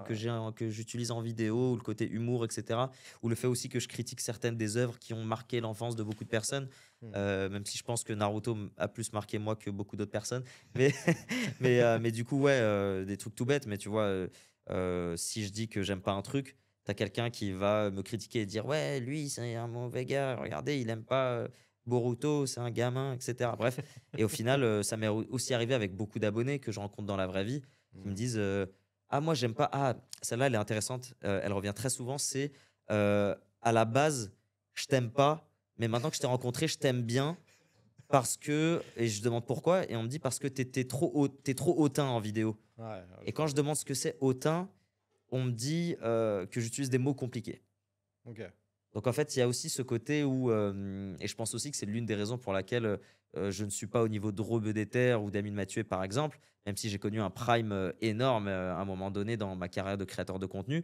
Je pense aussi que je permets pas l'identification à beaucoup de jeunes qui me Hmm. ressemblent, ou qui «physiquement» entre guillemets. Parce que mentalement, c'est pas la même chose, tu vois? Encore une fois, si selon eux, j'utilise des mots compliqués, tu en as d'autres qui m'a dit: «Tu dis pas assez wesh». Tu Hmm. as d'autres qui m'ont dit, «Tu es trop prétentieux, tu as fait des études longues». J'en ai d'autres qui m'ont dit tu parles trop de tes entreprises. Mais en fait, c'est ma vie, tu vois. Je parle de Tu ce parles de dont ce je que suis tu veux. passionné et basta, quoi. Ouais. Bien sûr que bah, la majorité des petits rebeux, etc., qui regardent mon contenu, vont pas pouvoir s'identifier parce qu'ils sont pas Mhm. entrepreneurs et qui sont pas dans le business dans lequel je suis et qui ont pas la chance de faire de longues études ou qui sont partis aux États-Unis. Mhm. Donc forcément, bah, ça va m'attirer des foudres ou alors ça va pas me propulser aussi loin que d'autres qui vont jouer, tirer sur la corde de la cité, qui vont Mhm. avoir des décors dégueulasses, qui vont faire semblant d'être tristes et dépressifs. Parce que ça, sur les réseaux, c'est ça en fait. Mhm. Si je peux te donner une petite anecdote sur les réseaux, une petite théorie, les personnes les plus haïes ou détestées sur les réseaux, même s'il y en a, c'est légitime de les détester parce qu'ils ont beaucoup de problématiques, il y en a d'autres, entre guillemets, qui sont beaucoup détestées à tort parce qu'elles sont trop honnêtes en fait. Elles sont trop gentilles, elles sont trop terre à terre. Mhm. En fait, les gens aiment qu'on leur mente. Les gens adorent les créateurs de contenu, les stars, les sportifs qui ne les aiment pas en retour, qui les Mhm. détestent, qui les utilisent comme des vaches à lait. Tu vois ce que je veux dire? Ouais, totalement. Voilà, c'était ma petite théorie. Et comment toi tu gères les critiques à ton égard? Tu vois, par exemple, là, on te l'a dit en face. Ah, de base, je t'aime pas, mais bon, en fait, finalement, t'es cool. Mais tu vois, enfin, sur TikTok, Insta, les gens se lâchent par moment, quoi. Ouais, au départ, comme beaucoup de personnes, je perdais mon temps et je le fais encore aujourd'hui à répondre, à des critiques Hmm. et j'essaie de donner mon point de vue. Mais en fait, déjà, tu ne peux pas contenter tout le monde. Ton avis, il t'est propre à toi, donc tu pourras pas plaire à tout le monde. Au pire des cas, tu arrêtes de donner tes avis, tu lisses comme les plus gros créateurs de contenu français. Hmm. Tu dis plus que il suffit de regarder Squeezie aujourd'hui. Squeezie, la seule fois où il a donné son avis, c'était quand il a dit qu'il adorait les films de Christopher Nolan. Les cinéphiles lui sont tombés dessus et c'était une dinguerie, tu vois, mais des trucs de teubé, tu vois. Alors moi, t'imagines, 5 ans de je donne que mon avis, tu vois. Ah, Forcément, tu te fais critiquer. hmm. Donc moi, au départ, je me prenais la tête. Et puis avec le temps, bah, tu te rappelles que tu es croyant, tu es musulman Hmm. et qu'il y a Dieu qui est avec toi et tu arrêtes de te prendre la tête. La vérité, elle finira toujours par exploser, par éclater. Et moi, je me prends plus la tête, c'est tout. Ok. Je sais que je suis pas un mauvais bougre, donc les gens le sauront un jour ou l'autre, tant pis. Ok. Je t'invite à en prendre une dernière. Let's go. Après, j'ai un petit jeu pour toi. Allez. Ouf. Stéréotype. Ah, punaise. C'est Incroyable. incroyable. Et on en a discuté, hein. Alors, la question c'est, t'a-t-on déjà conseillé une filière uniquement parce que ça te correspondait mieux socialement? Franchement, Bah, il y toute a, ma il y a- vie, il y a encore une plein de fois. questions différentes, mais comme par hasard. Je suis curieux de voir les autres maintenant, mais oui, oui, bien sûr. Bah oui, oui, comme on l'a dit au départ, j'avais une très bonne moyenne en troisième. Je voulais Hmm. aller au lycée général, mais tu as les profs qui voulaient absolument que j'aille faire un CAP ou un bac pro. Hmm. Pareil, je suis arrivé au lycée. Au lycée, tu sais, on devait perdre soi-disant 2 points dans notre moyenne parce que c'était trop dur, etc. par rapport au collège. Que nenni, j'avais la même moyenne. J'étais super bon, basta, sauf en maths. Mais du coup, quand je suis arrivé au lycée, je voulais aller en ES à l'époque, Ouais. économique et sociale, en première économique et sociale. Tu avais soit littérature, soit sciences, etc., Hmm. soit S, etc. Et donc, moi, je voulais faire ES. Et bah, j'ai mes profs qui voulaient absolument m'envoyer en STMG, en fait, Ouais. le côté technique. Hmm. Donc, ouais, c'était la deuxième fois où on a essayé de me reprogrammer, entre guillemets. Hmm. Et puis, ouais, j'ai dit non à ces deux fois-là. Et, Hmm. et ma mère et ma sœur et mon père, toute ma famille était avec moi. Et donc, ça, c'était mortel d'avoir ce Hmm. soutien-là parce que, encore une fois, j'aurais n'importe quel enfant, n'importe quelle famille, un petit peu moins éduquée et pas connaisseuse du fait que c'était de la discrimination à ce moment-là, parce que j'étais Hmm. bon à l'école, je devais aller récupérer mon dû, je le méritais. À ce moment-là, n'importe quelle autre famille aurait pu dire bah vas-y mon fils il redouble parce que moi on m'a proposé le redoublement aussi même si Hmm. j'étais le deuxième de la classe on m'a proposé le redoublement. Hmm. Mais mes parents voilà étaient là pour moi mais je connais beaucoup de jeunes garçons et de jeunes filles qui ont redoublé et à qui on a mené la vie dure alors que franchement redoubler au collège ça sert à que dalle, ça sert à que dalle, Hmm. franchement ça sert à que dalle. S'il vous plaît les parents qui écoutez ça, ne faites pas redoubler vos enfants, ça sert à rien. Ils vont perdre un an bêtement et même vous, ça va vous faire stresser bêtement. Une année Euh, en plus à l'école. Certains retards en plus se rattrapent. Sans Toujours, mais toujours. rattrape, Ouais. c'est avant tout aussi du travail, Bah, j'ai rattrapé combien 10 ans de mathématiques, hmm, enfin 8 ans de mathématiques en un an aux États-Unis, simplement parce que t'avais un on bon me prof. laissait l'opportunité. Puis le prof aussi joue énormément. Ah ouais, Phil, incroyable, Enfin, docteur Phil. ouais. Incroyable, j'ai eu un prof là-bas, c'est le mec qui il m'a tout montré quoi. Il a tout Hmm, montré et on a commencé avec l'algèbre 3 je crois, c'était un truc on a recommencé les premières équations, tu vois, les bases. les bases et ensuite on s'est retrouvés 4 ans plus tard pour faire les nombres imaginaires etc., tu vois. Hmm, Et pour faire des mathématiques de data structure et d'informatique et des trucs que jamais je pensais j'allais pouvoir faire ça. hmm. Et petite anecdote aussi qui est ultra marrante, le dernier prof que j'ai eu, la dernière classe de maths que j'ai eu de ma vie, ça s'appelait multivariable calculus. Mon prof, je lui ai envoyé un mail parce qu'il m'a mis un A. Je lui ai envoyé un mail, je lui ai dit merci pour la note, etc. Ça a été une année difficile pour moi parce que j'ai dû travailler, etc. Mais vous avez été là pour moi, merci beaucoup. Il m'a dit c'est complètement normal. You were the most powerful student I ever had. En gros, tu as été l'élève le plus puissant que j'ai eu en maths. Hmm. Et ça, je repars avec ça comme victoire. Voilà. C'est voilà, Ouais, donc 2 de moyenne jusqu'à most powerful student. de ouf. C'est jamais perdu. Ce n'est Jamais, jamais perdu. jamais, jamais. Euh, je te propose un petit jeu. Allez, Un petit jeu, comme t'aimes bien les avis tranchés. yes, Voilà, avis tranchés. let's go, Ok. let's go. Je vais te demander, enfin, je vais te citer, enfin, je vais te poser une question et tu me dis si c'est surcoté ou pas, ou D'accord, sous-coté. ok. D'accord. Surcoté, sous-côté, c'est parfait. Qu'est-ce qui est enfin, C'est mon qu'est-ce qui va concept, être, ça. Non, qu'est-ce qui va être surcoté ou sous-coté? Vas-y, c'est parfait. Euh, Ça va être un peu dans le thème de ce que tu aimes, hein. Ok. Tu parlais tout à l'heure d'animé, manga. Un manga animé totalement surcoté. Ok. Un animé surcoté, je dirais Re:Zero. C'est un isekai, donc tu sais, c'est un mec qui a dû se faire tuer je sais pas où et à un moment donné, il ressuscite dans un monde féerique. C'est ça les isekai en gros. Euh, il y a beaucoup de talk autour de Hmm, cet animé-là, mais j'ai beau regarder, je me suis tapé le premier épisode plusieurs fois. Je suis allé jusqu'à, je pense, une dizaine d'épisodes à un moment donné et je ne trouvais ça toujours pas bon. Donc, ouais. je vais dire Re:Zero. Ok. Voilà. Et à l'inverse, À l'inverse, un un sous-côté, je sous-côté. dirais Maggie. Un animé sous-côté Maggie. Ok. Et c'est pas du tout parce que le personnage principal s'appelle Alibaba, hein. Ça n'a rien à voir, hein. Oh, oh, oh. Euh, un film surcoté. Scarface. Ah ouais, tu le trouves Ah, surcoté. surcoté, Ah mais ouais? de fou furieux. Ah, punaise. Tu sais que si les gens commencent à m'apprécier avec le podcast, ils vont me détester maintenant. Là, vous allez comprendre, là. Surcoté. Pourquoi Ah ouais, surcoté? 3 heures de. Franchement, il n'y a rien qui m'a plu. Genre, je subissais les 3 heures et je suis extrêmement bon client. Genre, il y a vraiment des films que je peux trouver très bons facilement, Ouais. mais je n'y arrive pas, Scarface. Je suis resté 3 heures et mes sourcils étaient relevés. Je me suis dit, mais c'est une hallucination collective en fait. Pourquoi tout le monde aime en fait?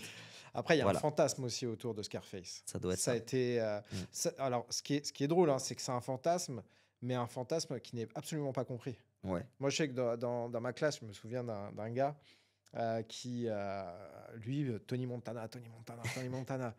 Et un jour, je lui dis, mais est-ce que tu as compris la morale de l'histoire ou pas? Ouais. Parce que tu es là en mode, je vais être Tony Montana, mais Ouais. le gars, il se fait tuer à la fin, il Ouais. perd tout. Et en fait, chez lui, c'était ce que ça représentait Ouais. voilà, des mains qui sont dans la merde Ouais. jusqu'à finalement être couvert d'or. Ouais. Mais ok, ouais. Désolé, hein. Et un film sous-coté? Un film sous-coté, je vais parler de mon film préféré all time qui s'appelle Crazy Kung Fu ou Kung Fu Hustle. Ok, ouais. Crazy Kung Fu, encore une fois, c'est vraiment mon top 1 ever. Mais genre Ok. vraiment, je trouve que c'est intemporel comme œuvre. Je trouve qu'on est sur peut-être la plus grande masterclass de cinéma. Mais genre vraiment, tu Hmm. vois, tu peux me prendre tu peux te foutre de ma gueule parce que c'est une parodie de ouf, hein. C'est une parodie de beaucoup de films de Kung Fu, etc. Hmm. Mais les Chinois sont déjà très forts au Ouais, cinéma. ils sont très très forts. Ensuite, les films d'arts martiaux, ça fait partie des grandes légendes du divertissement avec les films de cow-boy, les grandes romances, etc. ou de super-héros aujourd'hui, tu vois, par exemple. Donc, le kung-fu et les arts martiaux en général, c'est phénoménal. Mais ensuite, c'est juste du pur divertissement. C'est du pur divertissement. Et en fait, quand tu regardes un film et que la musique te fait vibrer, que les images te font vibrer, quand tous les sens s'activent, Hmm.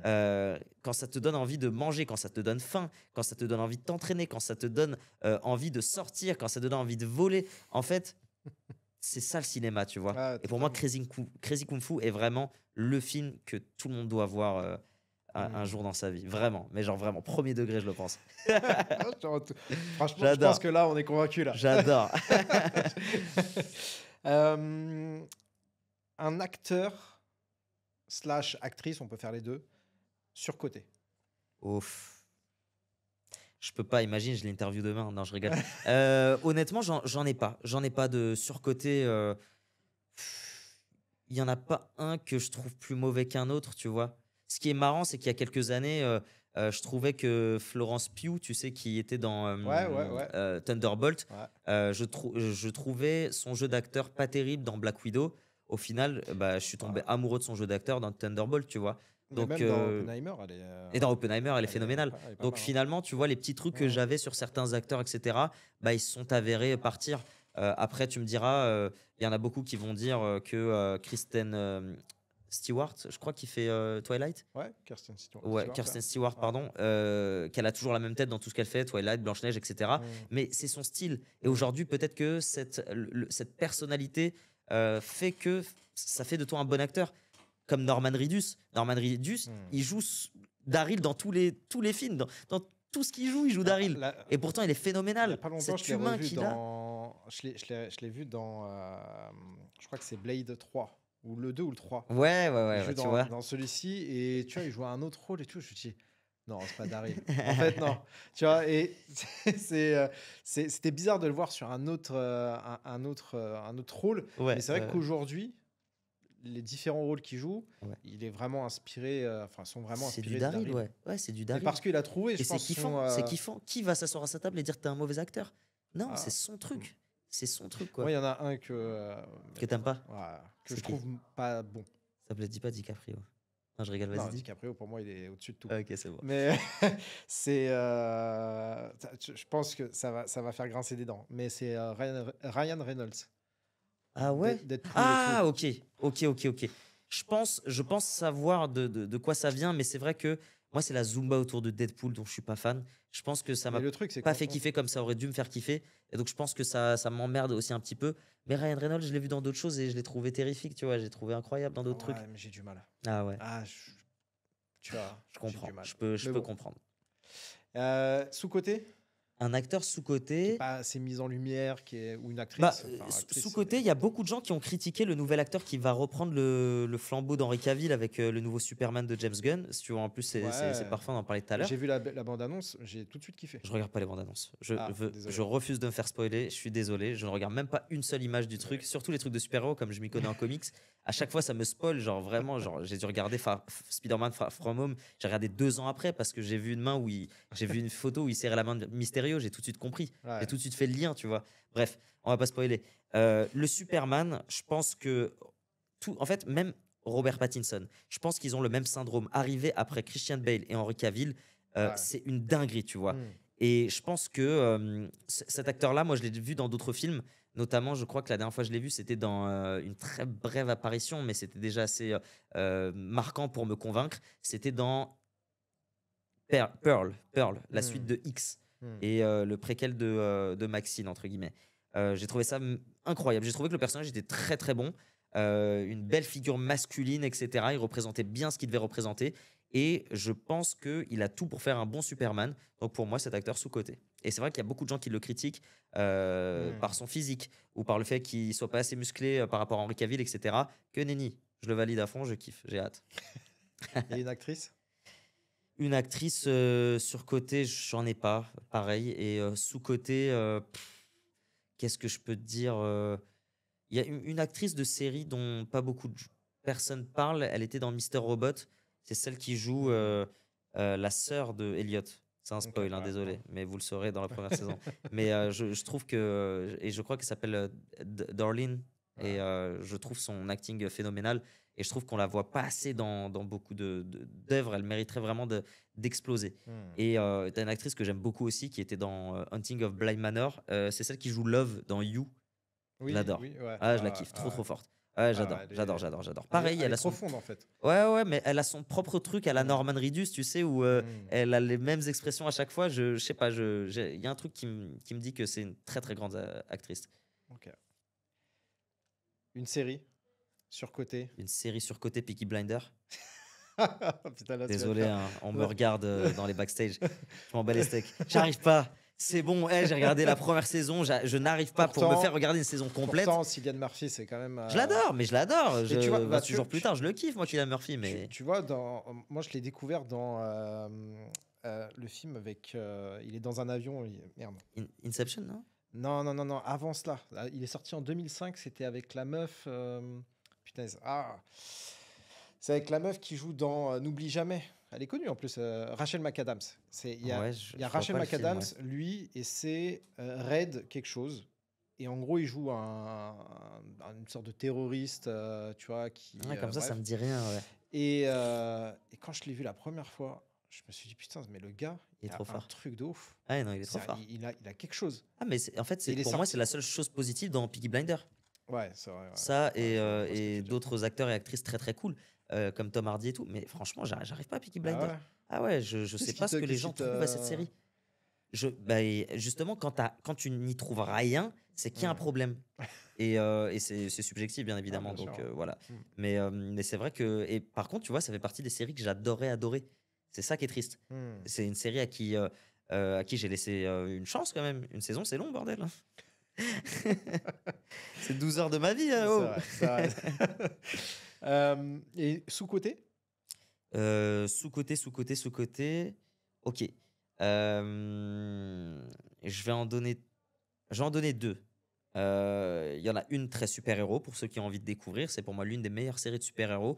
Elle s'appelle Légion. Légion, Mhm. qui est le fils de Charles Xavier, donc le professeur de l'Académie des X-Men. Donc c'est dans l'univers X-Men, mais c'est dans un futur dans lequel les X-Men sont considérés comme des fous, en fait. Hmm. Donc, plutôt, s'ils ont des pouvoirs, on les enferme dans des hôpitaux psychiatriques et on leur fait croire que c'est dans leur tête. Hmm. Et ça, déjà, ça change complètement Ouais. le pitch du truc, tu vois. On n'est plus sur un truc de Hmm. super-héros, on est sur un truc ultra psychologique et tout ça. De ouf. Et donc, en fait, on suit les aventures de Légion, qui est l'un des X-Men les plus puissants, mais qui, du coup, est considéré comme un fou furieux et qui va devoir canaliser ses pouvoirs, etc., etc., et affronter le plus grand ennemi de Charles Xavier, qui n'est pas Magneto, mais qui est Amal Farouk, qui est le Dark Shadow. Le Shadow King, le roi des ombres. Et ce mec-là est un super antagoniste. Et Légion, David est un super protagoniste. Et je trouve ça super sous-coté. Hmm. Une autre série, bien évidemment, ma série all-time préférée, Mister Robot. Elle n'est pas sous-cotée à proprement parler, mais je pense qu'elle fait partie du Big Five avec, tu sais, les grandes séries comme Walking Dead, comment ça s'appelle, Viking, Game of Thrones, Breaking Bad et tout le tralala. Vraiment, Mister Robot, allez Hmm. regarder. C'est la série qui a eu le plus d'impact dans ma vie, si ce n'est la série qui a eu un impact dans ma vie. Hmm. On suit les aventures d'Eliot, qui est en journée ingénieur en cybersécurité et de nuit une espèce de vigilante qui va balancer les réseaux de pédophiles, de violeurs, etc. Même si c'est des mecs qui sont dans la politique et dans le gouvernement, il Hmm. va les dénoncer et c'est trop trop stylé. Et il y a beaucoup de choses psychologiques parce qu'il va chez le psy et il a une schizophrénie, etc. C'est un bébé spoil, mais, mais du coup j'adore Mister Robot et franchement ça a eu un C'est une gros bonne impact annonce dans que ma tu as vie. fait. Comment? C'est une bonne annonce que tu as, Ouais, voilà, c'est proposée. une bonne annonce. Ça va. Ça va. Allez regarder Mister Robot. Shedley, on arrive bientôt à la fin. Oh non, déjà? Si, ouais. Si, ouais. Et pour la fin, je te propose voilà, c'est un peu le moment libre. Ouais. Un message en fonction aussi de ton parcours, de tout ce que tu as dit, et puis aussi de ce que tu as envie de transmettre aux personnes qui vont nous regarder et nous écouter. L'idée, c'est voilà, un message final. C'est ce que j'appelle la bouteille à la mer. Ouais. Ce que tu as envie de dire voilà, aux personnes qui nous écoutent, qui nous regardent. C'est totalement libre. Je pense que les meilleures œuvres écrites aujourd'hui ce sont celles qui commencent par la fin. Mhm. Donc One Piece, par exemple, on commence par un jeune garçon qui doit aller chercher le One Piece. Ça a commencé par le One Piece, ça va finir par le One Piece. Le Seigneur des Anneaux, on commence par un anneau qui doit être détruit. Tu vois, on commence toujours par la fin. Et notre podcast, il a commencé avec un truc très stylé. On a dit que ça fait seulement 1 an, après 30 ans, que j'ai rencontré plein de célébrités. Mhm. Donc moi, je vais finir ce podcast pour que ce soit une bonne œuvre. je vais, Ça je vais marche. le finir avec son commencement. Bon, bref, tout ça pour dire que la leçon, c'est que, comme on l'a dit au début, ça fait 30 ans que je vis sur cette terre, que je me balade, que je fais mon aventure et que je n'ai jamais croisé une célébrité dans la rue et que aucune célébrité m'a donné l'heure ou quoi que ce soit. En 1 an, j'ai pu rencontrer des personnes dont je suis extrêmement fan, des personnes que je vois dans mes jeux vidéo préférés, dans mes séries préférées, dans mes films préférés. Et ça, c'est une opportunité de fou furieux. Ce que j'essaie de dire avec ce message, c'est qu'il n'est jamais trop tard. Il n'est jamais trop tard. Tout peut arriver dans la vie et tout peut arriver du jour au lendemain. Et même si la méritocratie n'existe pas, le travail paye à la fin de la journée. Que vous soyez croyant ou non, moi j'ai un gros glitch, c'est que je crois en Dieu et je sais que c'est lui qui fait la plupart des choses, qui fait absolument tout d'ailleurs. Mais en contrepartie, je dois quand même travailler très dur si je veux être récompensé par lui. Mais si vous ne croyez pas en Dieu ou si vous n'avez pas de croyance ou autre, croyez déjà en vous-même, c'est le strict minimum. La plus grande arme que vous pouvez équiper aujourd'hui, euh, c'est la confiance en soi.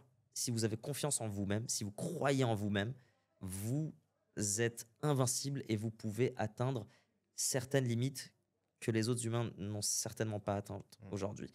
Et ça, c'est phénoménal. Et je pense que on n'en a pas parlé hein, pendant toute cette heure-là, mais je pense que la confiance en moi-même, ça a été hyper important dans mon parcours. Et je pense que c'est ça qui me permet aujourd'hui d'atteindre énormément d'objectifs. Parce que la confiance, elle te permet de débloquer des opportunités, enfin du culot qui te permet d'obtenir des opportunités, de pouvoir présenter des chiffres, d'être juste plus présentable en fait, de ne plus avoir peur et de mieux s'exprimer aussi. Et tout ça, c'est parce que j'ai accepté à un moment donné que je n'étais pas le petit arabe de banlieue ou le petit physiquement ou tu vois ce que je veux dire. J'ai juste accepté d'être moi-même et j'allais faire de moi-même quelque chose de positif. Et c'est peut-être la dernière leçon à en tirer, c'est que même on peut toujours créer quelque chose de positif à partir des choses négatives, surtout quand on est ici en France et pas en Palestine. Ouh, la conclusion incroyable.